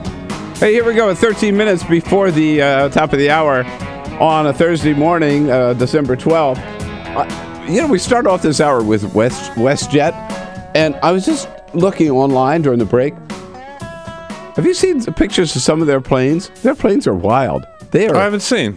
They're colored like, Mickey Mouse and all kind. I mean, they are really a very, very clever, fun airline. I mean, why do I want to go to Canada, right? Why do I want to fly to Canada? But I guess I'm going to have to because you got to do a WestJet flight. I want to do a WestJet. There you go. There, absolutely.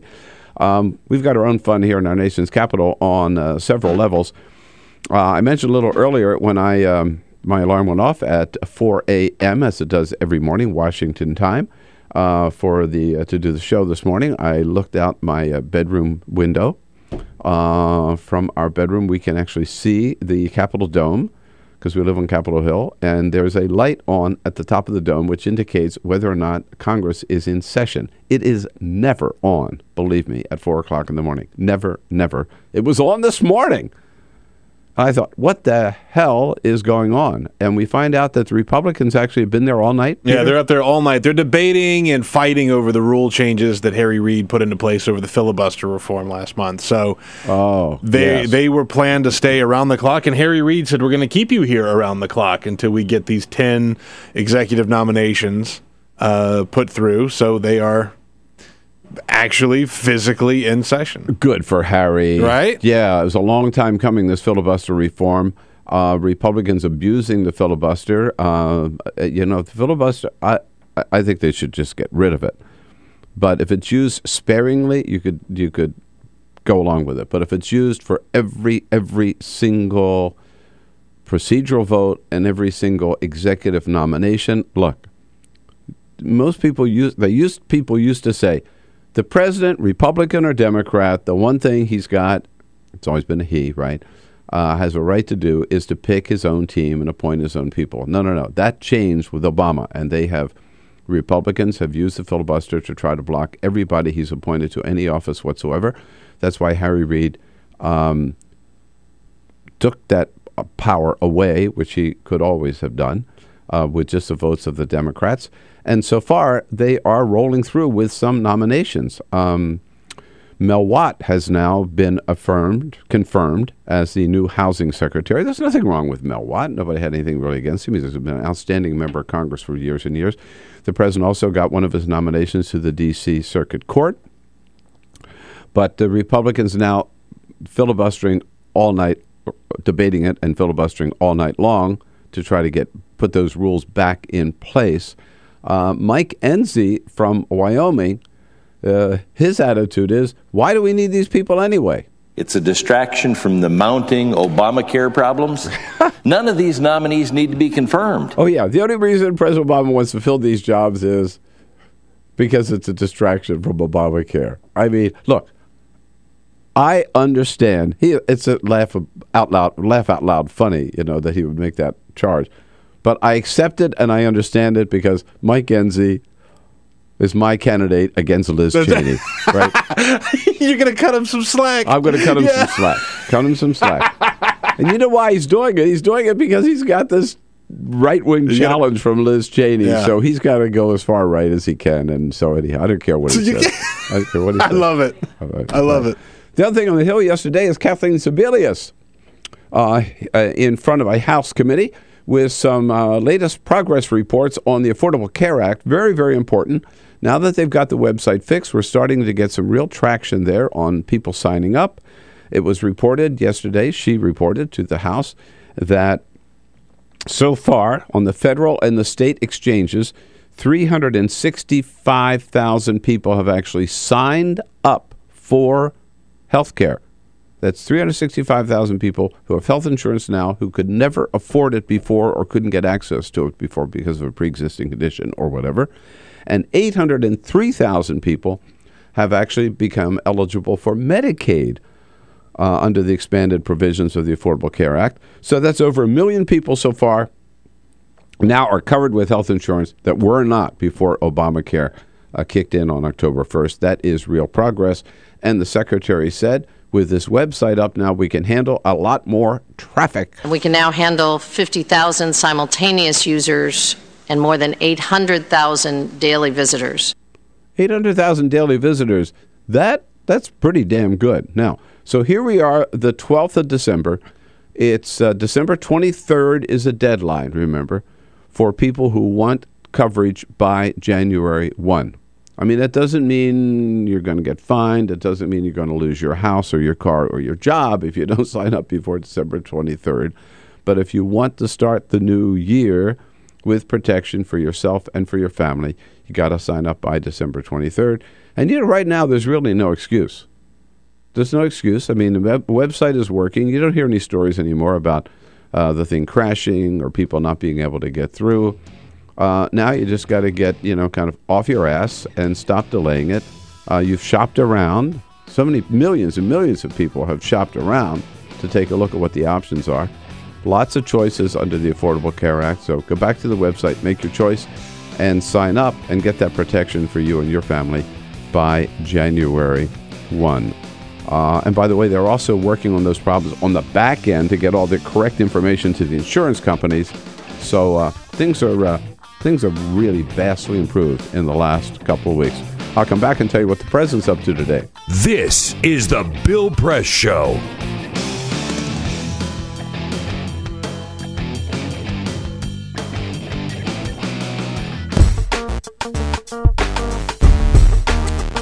My fellow Americans, I am not a crook. No, that's not what I meant to say. Hey, hello, everybody. What do you say? Bill Press here. Now, look, you got a pen and pencil ready? Write down this number, 877-378-8669. Better yet, don't just write down that number.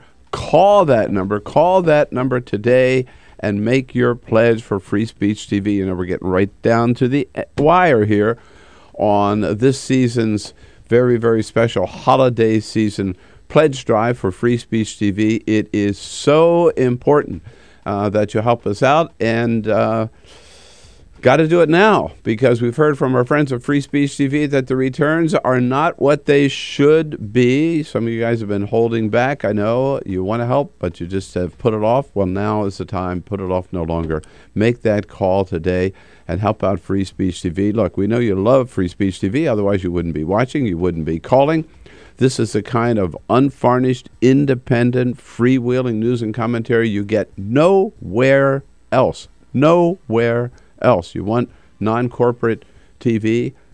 This is where you find it at Free Speech TV. But Free Speech TV, all of us here, Tom Hartman, Amy Goodman, Dave Packman, The Ring of Fire, me, Bill Press, we couldn't be here without your help, because there's no government funding, there's no corporation funding. It is all your help that keeps us going. And to help you decide to help us, remember, we got some great gifts for you. If you can give us just $10 a month, $120 a year, 2 copies of 2 great books, my latest, The Obama Hate Machine, and Joe Cirincione's book, Nuclear Nightmares, just hot off the press. For $20 a month, $240 a year, copies of the 3 favorite books that I read this year, including Michael Dibson's great thriller in Sicily called Blood Rain. For $30 a month, copies of 3 CDs of 3 exclusive interviews that I conducted in a special program here at the Hill Center in Washington, D.C. And for those of you who are able to do so and pledge $1,000 for Free Speech TV, you can proudly wear one of these great hand-woven rayon chenille scarves like this one, woven by my wife, Carol Press.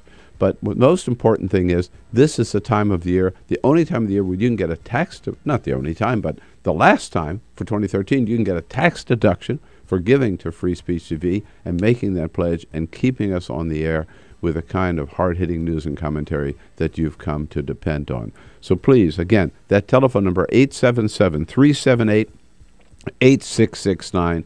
Please do it today. Keep us going. We want to be there for you every day on Free Speech TV. Thank you.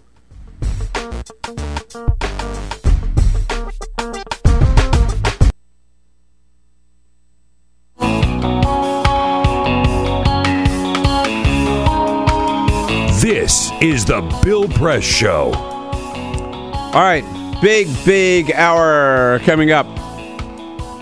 Mostly on the budget deal here in the Congress. What's in it? What's not in it? How good is it? Should Democrats vote it? Should progressives support it? What are we going to do about it? Bob Cusack, managing editor of The Hill, will be here in studio as a friend of Bill, and we'll have a chance to interview and get all the inside information about what's in this deal and how they came about it from Congressman Chris Van Hollen, the ranking Democrat on the House Budget Committee and the leading Democrat putting this budget deal together with Paul Ryan and Patty Murray. All in the next hour. President Obama has a pretty light schedule today. At 10:30, he gets the daily briefing. He has no other events scheduled today, public events scheduled, which is fine with me because I want him to rest up and be in great form for tonight, because tonight is our White House media party. I will be there, and I got a lot to tell the president. I got a lot to talk to him about, so I want him to be rested and ready. I'll be there representing all of you. We'll be back with Bob Cusack and Chris Van Hollen. This is the Bill Press Show.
Broadcasting around the nation, on your radio, on your TV, and online.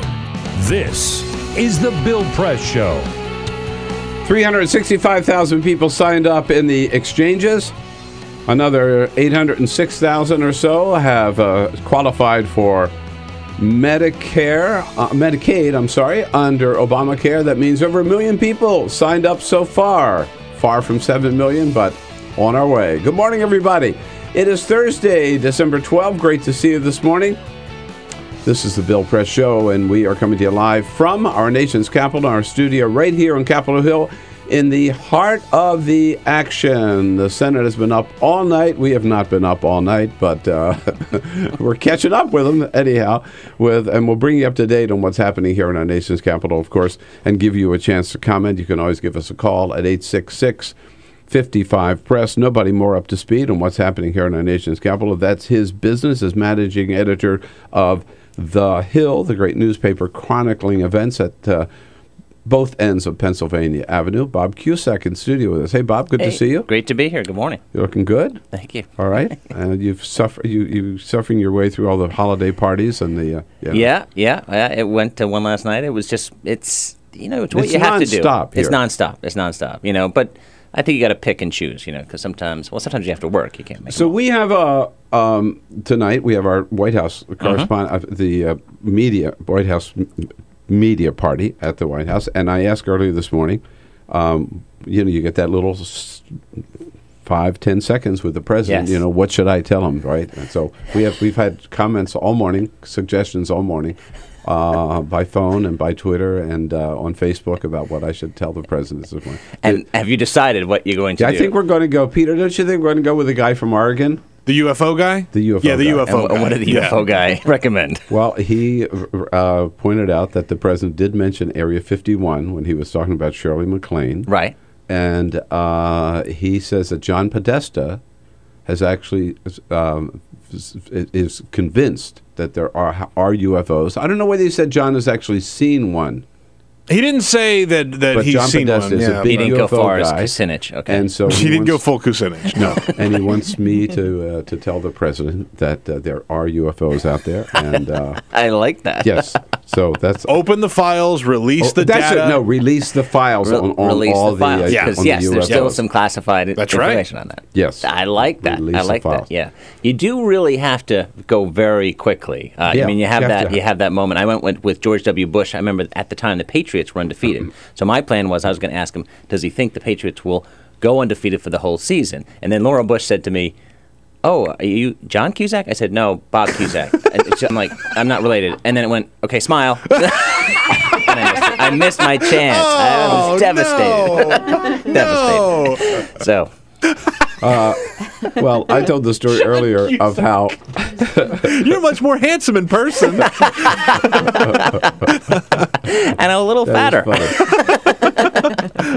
told the story earlier of my George W. Bush moment when the one and only time I was invited, the one and only time I was invited to the holiday party when he was in the White House, is they announced, Bill Press from CNN or MSNBC at the time, and Bush looked at me and he said, "Press, how did you get in here?" No kidding. That's pretty funny. My response was, "Mr. President, you invited me. Merry Christmas." I never was invited back. That was it. That was it. Was that early on, or was that first one? No, the first year. That was the first one. The first one. Boom. There we go. That's awesome. That's Our team here, Peter Ogbar and Elisa Murphy. Hello, guys. Hi there. Good to have you here with Alicia Cruz on the phones and Cyprian Balding, our videographer, keeping us looking good on TawkrTV. So, the big story out of what everybody's talking about out of South Africa is not this impressive ceremony honoring the legacy of Nelson Mandela. It's not President Obama's powerful speech and eulogy there. It's not that crowd, that enthusiastic crowd. It's the interpreter. Well, the handshake and the and the selfie and the interpreter. That's the latest, the interpreter. So it turns out that the guy who was interpreting for President Obama was a fake. And he was right there, right next to him, right? Right next to him. All the speakers, right? And so yesterday, he actually came out and talked to reporters. And apparently, he's been an interpreter at many, many, many different events for years. And so his big question is, well, I've been getting away with this for so long. What's the problem? If then I've interpreted wrong, why it become now? Why it's an issue now? Why now? Yeah. That's very impressive. He was able to get away with it, right? I know. Event after event. How does that Who how does that hired happen? him, right? And so he was just making gestures and apparently saying nothing, or maybe something else, because he also admitted that he is under treatment for a special condition. I'm currently a patient receiving a treatment in schizophrenia. So he's a schizophrenic. Wow. So he might have been interpreting the voices he was hearing. That could have been. Here, right? That could have been. That is amazing. It's amazing that is a fascinating he did it story. for so long and that he was able to get in that event with that tight security, right, on stage alongside these people, and then just basically saying nothing. It's just... That is, I imagine the Secret Service is like, oh, what? Yeah, whoops. Next guy we got to check out. Yeah, whoops. Remember the crazy guy years ago that always showed up at the inaugurations here and always got through and would hand the president, the new president, a coin? He would, when they left the Capitol, he did it like 2 or 3 inaugurations in a row, and the Secret Service were never able to nab the guy. Wow. Yeah, until after he handed them the coin. He's probably in prison somewhere. Yeah, exactly. All right. Maybe he's that interpreter. Maybe that's him. We got a lot to talk about, and Congressman Chris Van Hollen joining us very shortly. But first... This Elisa with the big stories of the day. A few headlines this hour. A cooling pump broke on the International Space Station yesterday. NASA spokesman Bob Jacobs said a valve on a pump on one of the station's 2 external cooling loops shut down because it became too cool. The loops circulate ammonia outside the station to monitor the temperature of the equipment. At no time was the space station's crew at risk. You know, it's bad enough when your cooling pump breaks down in your car when you're driving down 270 or something, but imagine being in the space station. Got to get the heart pumping, I imagine. I would think so. I want to find the spacesuit that's cut just right, so when you bend over to fix that cooling thing, your butt crack still shows when you're doing all the repairs, because you know those exist. The FBI has developed advanced surveillance techniques that give it power to covertly activate webcams to spy unsuspecting computer owners. Oh, cool. They this can remotely sounds okay. turn on cameras that transmit real-time images to investigators without triggering the light showing a camera is in use, according to the Washington Post. The technology was designed specifically to help agents track location and movements of criminals at large. The feds do need court permission to use it, and some judges have called it extremely intrusive and unconstitutional. So they could turn on your own webcam without you're knowing it, and completely. That sounds terrifying. Sorry, that sounds horrible. There's no limits anymore. We should not be surprised at any intrusion, right? I think actually this is going to be a theme over the next several years of just the whole issue of privacy. What else can they get into? And what else do we not know? Exactly, which is why Edward Snowden should have been named Person of the Year. Yeah, time kind of chickened out of me a little bit. I do too. I agree. Peter Shankman is giving his air miles to others so they can travel home for the holidays. The entrepreneur and founder of Help a Reporter Out racks up extra airline miles annually. 2 weeks ago, he decided to shed those miles for people who can't afford to fly home for the holidays. He started with a goal of 6 worthy individuals who applied through his blog.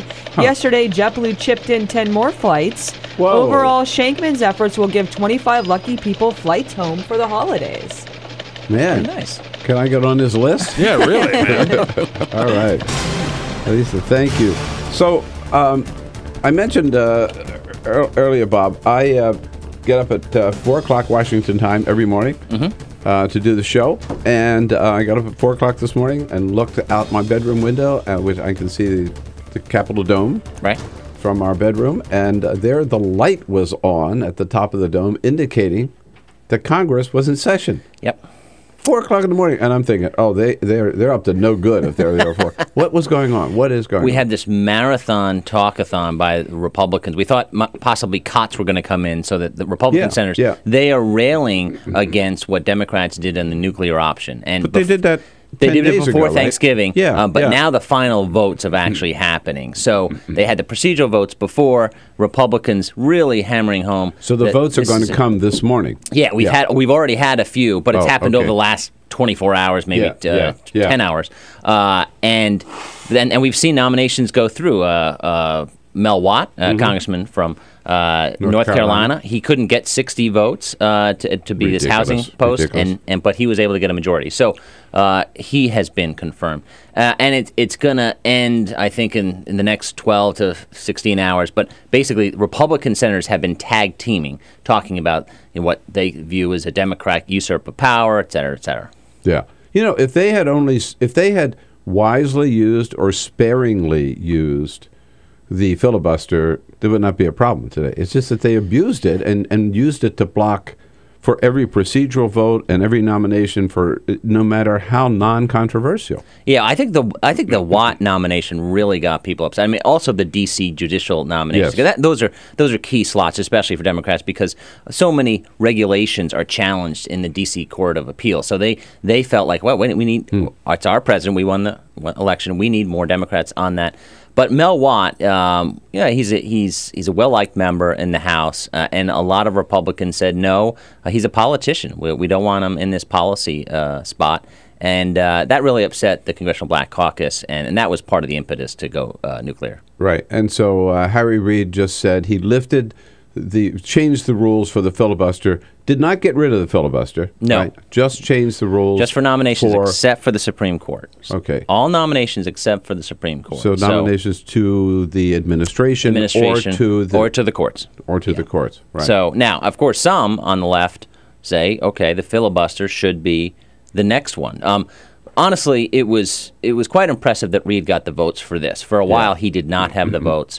Activists who wanted him to do that said he didn't have the votes, and then all of a sudden, slowly, he has a way of working with people. It's very effective, and he has great relationships with Democrats, and he got the votes. Mm-hmm. The budget deal. Congressman Chris Van Hollen will be joining us. He's the insider. He was in the room. He was the ranking Democrat from the House in the committee. And the Hill's been reporting on this. Your headline yesterday: budget deal is sealed. First of all, are they going to have the votes? They will have the votes, yes. I think they will have the votes. But it's causing, this is not a huge deal. It's just a tiny deal, but it does avert a government shutdown. But it's causing so much angst on the left and the right. On the right, we saw John Boehner yesterday go after Tea Party groups like he has never before, ripping them for opposing the deal before reading it. And Paul Ryan did that as well. And then on the left, unemployment benefits are not included in this. Republicans in the House said, no way, unemployment's at a 5-year low. But Democrats, and I talked to one Democrat yesterday who was very surprised that unemployment was not included in this deal. Now, maybe they could get it as part of another deal. Time is running out. The House leaves Friday. So Harry Reid has said, come January, he's going to revisit this issue because it's not going to get done in the next several days. Will he do it retroactively? He could do it retroactively, but he's got to get the House to agree. And they're not going to agree. And that's why some on the left, like Jim Dean, called out Democrats saying, wait a minute, you should have insisted on this. And so we're going to have some defections on both the left and the right, but I think there's enough leadership posts that will say, yeah, okay, this is not the best deal, but we should do it. I mean, this was the time to get it done on the left, the time to get it done because as part of a bigger deal, you could kind of squeeze it in, yes, right? Yeah. The idea that you can do it as a stand-alone. No, I mean it's not going to happen. It has to be attached to something, and that's why liberals were saying, "Well, listen, Republicans are so scared of another government shutdown. You could have demanded this." Right. And at first, Nancy Pelosi suggested that it was a must include in this deal, and then she kind of backtracked and said, "Well, we do need to get it done." And the White House did the same thing. We need to get it done, but didn't say absolutely it must be in this deal. Now, maybe Paul Ryan behind closed doors said, Patty Murray, this is not happening. So it could have been a deal breaker. But as you point out, the real problem for this, I think they'll get the votes. They'll never get the votes if they just count on Republicans because the Republican right wing is really gearing up, and they've already announced that they are going to oppose it. And they are going to hold any Republicans accountable who vote for it accountable in the primaries of 2014. So the civil war on the Republican side continues. We'll talk more about that when we come back here on the other side with Bob Cusack, managing editor of The Hill. It's thehill.com, of course. Now, you know, I write a column for them on Tuesday, so I'm a little biased when I tell you how great The Hill is, but that's right. But I'm telling the truth. We'll be back with Bob Cusack. Take your calls, too, at 866-55-PRESS. Seen on Free Speech TV and online on TawkrTV. This is the Bill Press Show.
On your radio, on TV, and online.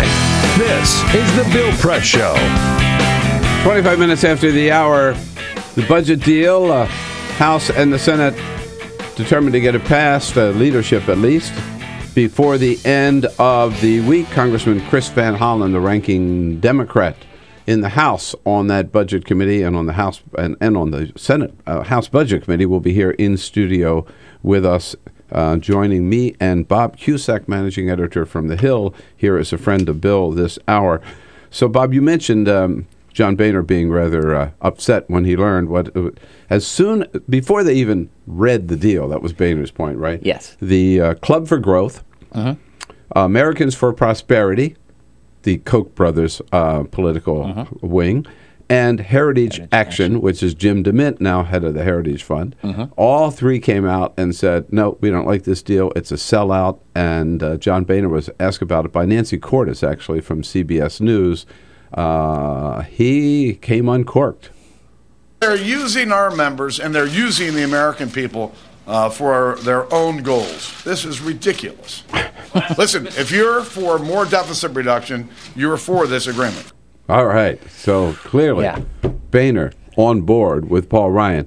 Can he sell it to his caucus? He can. And this is one of those deals where, as you said, they need Democratic votes. There's no doubt about it. I think if I'm going to put the over-under on defections on the right, I think you're looking at probably 5 dozen, about 60. I think you're going to have 60 Republicans who say no, maybe more. Yeah. But so you're going to need some Democratic votes, and they're going to get Democratic votes. So this was actually one of those situations we haven't seen in years where they had the deal, okay, they announced the deal, it comes out, and then you had press releases from both Democrats and Republicans and the White House immediately praising the deal. Cantor coming out the deal. Obama praising the deal. That's how business used to get done, to kind of push back the left and the right if they had problems with it. Right. We haven't seen that in a while. So now Boehner has not been able to move bills with just Republican votes. He's going to get the votes here, but rarely have you seen such anger. We interviewed him a couple years ago, and he said, "I don't do anger. I don't yell at staff." Yeah. He was genuinely angry. Mitch McConnell came out and said he's going to vote against it. Yeah.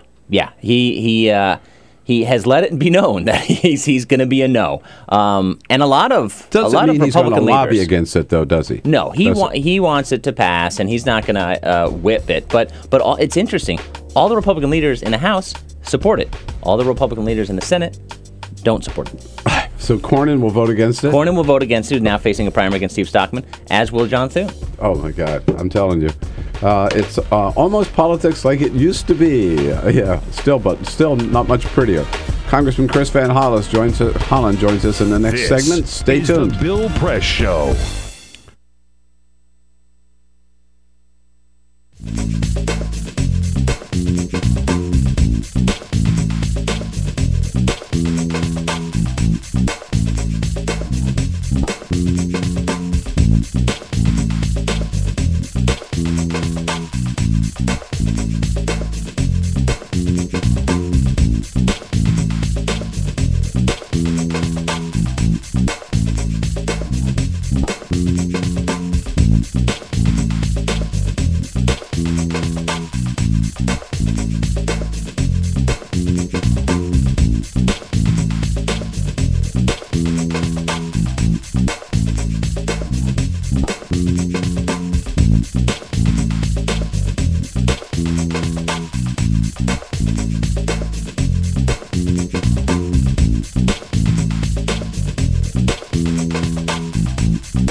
seen on Free Speech TV and online on TawkrTV. This is the Bill Press Show.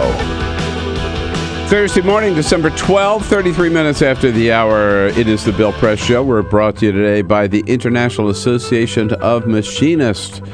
Good men and women of the Machinists Union under President Tom Buffenbarger, sharpening America's edge on the global economy.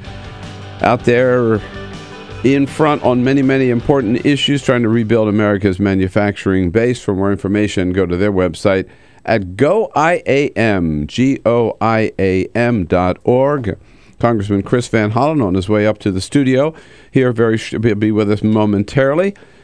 Bob Cusack is a managing editor of The Hill, here in studio with us as a friend of Bill this entire hour. Before we get back into the budget stuff, Robert, with Congressman Chris Van Hollen, the political news in the Capitol yesterday is all buzzing about Steve Stockman and his challenge to John Cornyn. This is going to be a colorful race in Texas. Yes, very surprising. Does Stockman have a shot? Stockman really doesn't have a shot. I mean, you never know. Primaries are very difficult to predict, but you look at the money.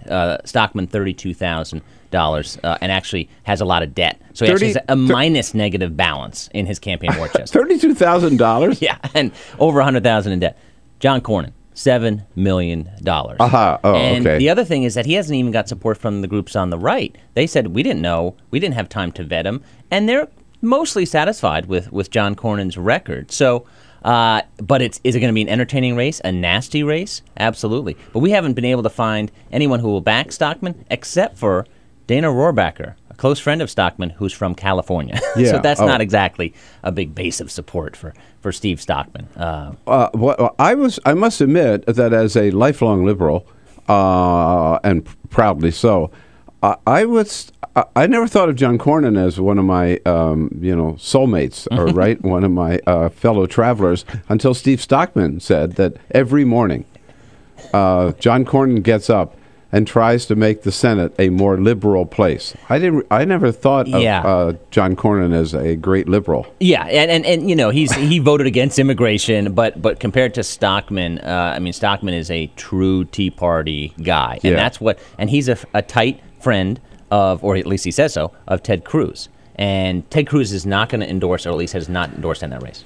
John Cornyn got a 96.8% conservative rating from the National Journal last year, but even 96.8% is not enough for the Tea Party, is it? Speaking about proud progressives, how's that for a transition? Good to be here with you, Bill. Great to see you, Bob. Great to see you, Congressman. And boy, I know this is a very, very hectic, busy time for you, so I doubly appreciate your coming in this morning to tell us about it, because the big news in the Congress is, and you were here last week, and we talked about a possibility of a budget deal. Now we've got one. You're the ranking House Democrat on that committee. What's the good parts of it? What are the bad parts of it? And there are good parts and bad parts, as you said. This is not the deal any of us would have written by ourselves. I do believe, on balance, it is a very small step forward. Small step, but nevertheless a positive small step one. But nevertheless a positive one. So here are the positives. We've been working to try to reduce the very negative impact of these deep across-the-board cuts, which we call the sequester. They've been providing a drag on the economy, and they're eating away at very important investments in education, in science and research, including medical research at places like NIH, law enforcement, and on some of the national security areas. This agreement doesn't totally get rid of the sequester, but it does reduce it, especially with respect to the non-defense side. So if you look at the budget for the coming year, the one we're in now, which is fiscal year 2014 compared to the last year, it will increase non-defense spending, the category of spending for places like NIH and for education, by $22.5 billion. With respect to defense, it will increase it by $2.5 billion compared to what we are now. So proportionally much larger increase on the non-defense side. On the negative side, there's some of the ways we paid for it over a 10-year period that I would have done differently, but I think we did in the end we were in the end able to do it in as equitable manner as possible. In the last 48 hours, dramatic changes were made that allowed me to support this on the margin. How much deficit reduction is there? The deficit reduction is about $22 billion, but it is important. Over 10 years? At the end of the 10-year period. Yeah. But it is important to understand where that comes from. It doesn't come from any cuts now. In fact, we're increasing spending in the short term significantly. I mean, spending in the short term is increased by $45 billion compared to what it would be under the sequester. The deficit reduction is achieved by saying that 8, 9, and 10 years from now, we will continue in place what we call the mandatory sequester. So right now we have in place a very modest across-the-board cut on Medicare providers, 2%. That's in place today. It's in place next year. What this agreement says is in the year 2022 and 2023, that will be maintained. That saves money, and we actually took some of that money and spent it now to help relieve the sequester, okay, and to help make sure that places like NIH and education are funded better. And then we left some of that for deficit reduction. But it is important to understand that those aren't coming from cuts this year or next year. They're 9 and 10 years from now. And we can then fast forward and invest some of that right now while the economy is still relatively weak. I was talking to a House Democrat yesterday, surprised that unemployment benefits wasn't included in this package. Why didn't Democrats, and the White House for that matter, insist that unemployment benefits be included in this package? Yeah, I'm glad you raised that, and this is the other point I want to make. This is the largest disappointment by far, and it is outrageous that Congress is considering adjourning this year without addressing unemployment compensation, because on December 28th, 3 days after Christmas, over 1 million Americans will totally lose their extended unemployment compensation. That is an outrage. Now, I had pushed to negotiate both unemployment compensation and the SGR, what we call the doc fix, to make sure that physicians who are providing Medicare services get fully reimbursed, because otherwise they'd face a cut. And what was agreed at the end was that neither the doc fix nor unemployment compensation would be included in this agreement. But the ink was barely dry in the House on this agreement that House Republicans decided to put the doc fix into this package. And I will say that does into the budget package. And both Paul Ryan and Patty Murray have publicly acknowledged that was not part of this agreement. And it has put this at greater risk. I mean, I am not happy at all about this development. And people are going to have to decide what to do. We had always argued. Well, who could put it in there if the chairs? They did it by the rule in the rule committee. So it's not in the four corners of that agreement, but by a rule in the House, they essentially parachuted it in to the agreement. Now, Congressman Levin and but not the unemployment benefit. So Sandy Levin and I, Congressman Levin of Michigan, who's been a great leader on UI, he and I went to the House Rules Committee yesterday afternoon and said, if you're going to allow the House to include the doc fix, which we support, yes, by God, you should let the House of Representatives at least vote to also include a 3-month extension to unemployment compensation. Let us vote. If Speaker Boehner and Republicans want to vote no, go for it. And we paid for that, just to be clear, by eliminating some of the really excessive ag subsidies, what we call direct payments, which have already agreed to be eliminated in the Farm Bill. So Congress has already agreed to eliminate these things. So we said, okay, let's use that savings to make sure that folks won't be out in the cold. 3-month extension. They said no. It's outrageous, and this will be a big issue on the floor of the House today. Do you expect most House Democrats to support this deal? I think it's too early to say. I would have said before this latest development, the answer would be yes. Okay. Because I do think most people agree that on the margins, the budget agreement was a step forward.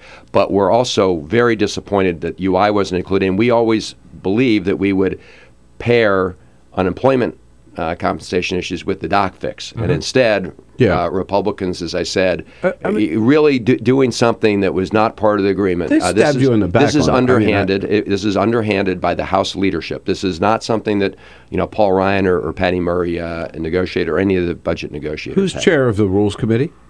Well, that's Pete Sessions, but you can be sure that this instruction is coming from higher up. In fact, during the Rules Committee, you could see some of the Republicans getting very uncomfortable about this because they recognize that they tried to do this maneuver, and some of them understand that 1 million Americans left out in the cold is not a good thing, but apparently a majority of them don't worry about that, and Speaker Boehner clearly doesn't worry about that because he did not make our amendment in order. The amendment Sandy Levin and I proposed, we will not get a vote on it. So democracy will not be allowed to work its will to help over 1 million Americans. Pete Sessions. It is a shocking development, and as people, families are struggling at the end of this month and into next month, they know who to call. I mean, Speaker Boehner, let us have a vote to help these Americans. Pete Sessions would not have ruled this way without John Boehner and Eric Cantor either saying okay or telling him to do it. Well, absolutely. In fact, the chairman of the Rules Committee, Mr. Sessions, left the Rules Committee meeting, and when he came back, he said he had gone down to talk to the Speaker of the House about this issue because clearly they were uncomfortable with this development. But the verdict from the Speaker was there's going to be no vote to make sure these Americans receive continued unemployment compensation. And remember, these are people who lost their jobs through no fault of their own and are looking every day. I mean, we heard very powerful testimony from some of these individuals just a few weeks ago. The inside story on the budget deal from a man inside the room, Congressman Chris Van Hollen. Bob Cusack from the Hill here as a friend of Bill. Doesn't get any better than this. If you want to join the conversation, your questions, your comments. It's outrageous, that story on the unemployment benefit. 866-55-PRESS. We'll be right back. This is the Bill Press Show.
seen on Free Speech TV and online on TawkrTV. This is the Bill Press Show. 12 minutes now before the top of the hour. The big it was just revealed the day before yesterday, but the big showdown on the budget deal comes. Was it revealed yesterday or the day before? Right, Tuesday. It was announced the other night. Yeah. Announced Tuesday evening. That's right. But the vote is today in the House. That's right. Congressman Chris Van Hollen here with us. Ranking Democrat on the House Budget Committee, Bob Cusack, managing editor of The Hill. Where do we go from here, Bob? Well, I think that the big issue is going back to unemployment insurance. We actually get calls. I've gotten calls from just everyday Americans asking about unemployment insurance. They want to know if their benefits are going to continue. Where does it go from here? Because this deal doesn't have it. I think it's going to be approved. As we talked about, there'll be defections on both the right and the left. But what happens? What Harry Reid indicating he's going to address it at the beginning of next year, possibly to make it retroactive. Is it going to be a major push to do that come January? Yes, and I got to say, Bob, I did see those comments by Leader Reid, and I'm glad that he wants to address it first thing. But I got to emphasize, this is something that we should do before we leave, because we should do it now, and we will continue to push in the House. I know the Speaker said no, but we will object to adjourning the House, and we will object to going home. Now, if a majority of Republicans vote to go home and leave over 1 million Americans in the cold, they obviously can do that at the end of the day. Well, Democrats refuse to go home? We will refuse to. We don't want to go home. We're going to vote against adjournment. We're going to say stay here, get the work done on UI. Because it's unconscionable that Congress would go home, pack its bags and go home, leaving 1.3 million Americans out in the cold. And I should emphasize that in addition to hurting these struggling families, you actually hurt the economy, because it means they don't have money to pay the rent, go buy food at the local grocery store.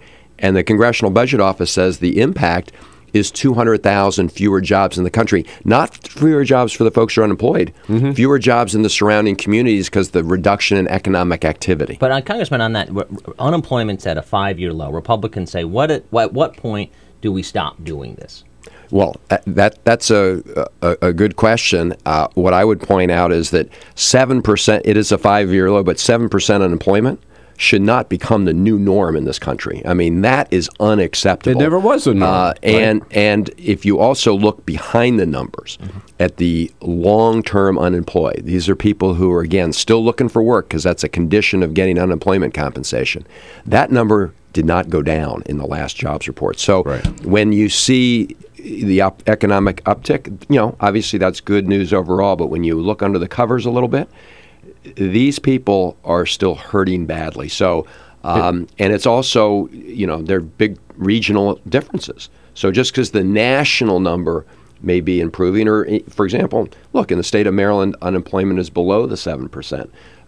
But there are still places in Maryland that have pockets of extra unemployment. And so it's really important that we address this issue before we go. It's so callous to say, well, it's 7%, it's a 5-year low. Who cares about that? I don't think you should make an arbitrary number, but put it this way. As long as we have the figure where there are, I don't know exactly what it is, but 5 to 10 Americans looking for every job, then we need to make sure that we fix the jobs part before we say no more unemployment compensation. And just quickly, just to less than a minute, Congressman, we got to point out that John Boehner and Paul Ryan are getting a lot of flack about this agreement from extremists on the right. The Koch brothers and Jim DeMint have already said, no, we could never support this, and we're going to hold them accountable if they vote for it. Well, that's right, and that's why I think it is important for others looking at the agreement, myself and others, to look at what the alternative is at this point, because the reason the Tea Party is so upset is they're in favor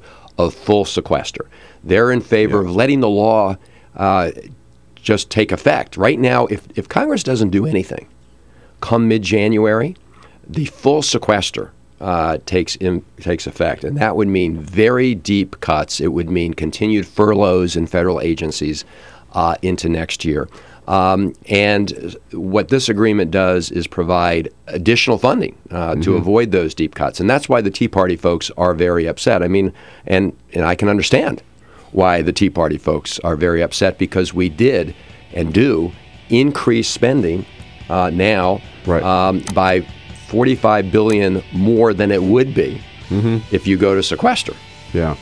And that's not only good for the economy, but as I say, it's really important for vital services that are being provided in education and science and research, those kind of areas. This is going to be a big day, an interesting debate, and interesting to vote, Bob, for all of us on the Hill. So, Congressman, your job is to go out and save those unemployment benefits, like you've been fighting to do. Amen. All Again, right. outrageous that we'd go home without that. Go for it with our full support. Thank you, Congressman, and good luck today. Bob Cusack, thank you for coming in, man. Thank you, Bill. We're going to see you, and we'll be back with a quick parting shot. Seen on Free Speech TV and online on TawkrTV. This is the Bill Press Show.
The Parting Shot with Bill Press.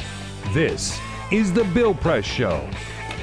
Well, ladies and gentlemen, meet the Pontifex Maximus, the Bishop of Rome. You know who I'm talking about. Pope Francis, who is also Time Magazine's Person of the Year. Now, no doubt, Francis deserves the honor.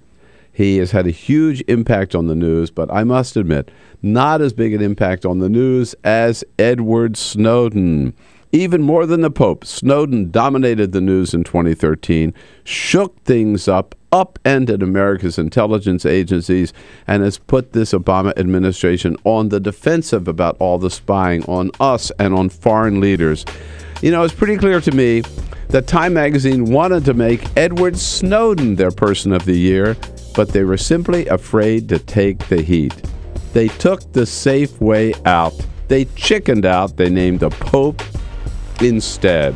Big day tomorrow with Congresswoman Donna Edwards and Leo Gerard of the Steelworkers here. Have a great day. See you back here again tomorrow morning. This is the Bill Press Show.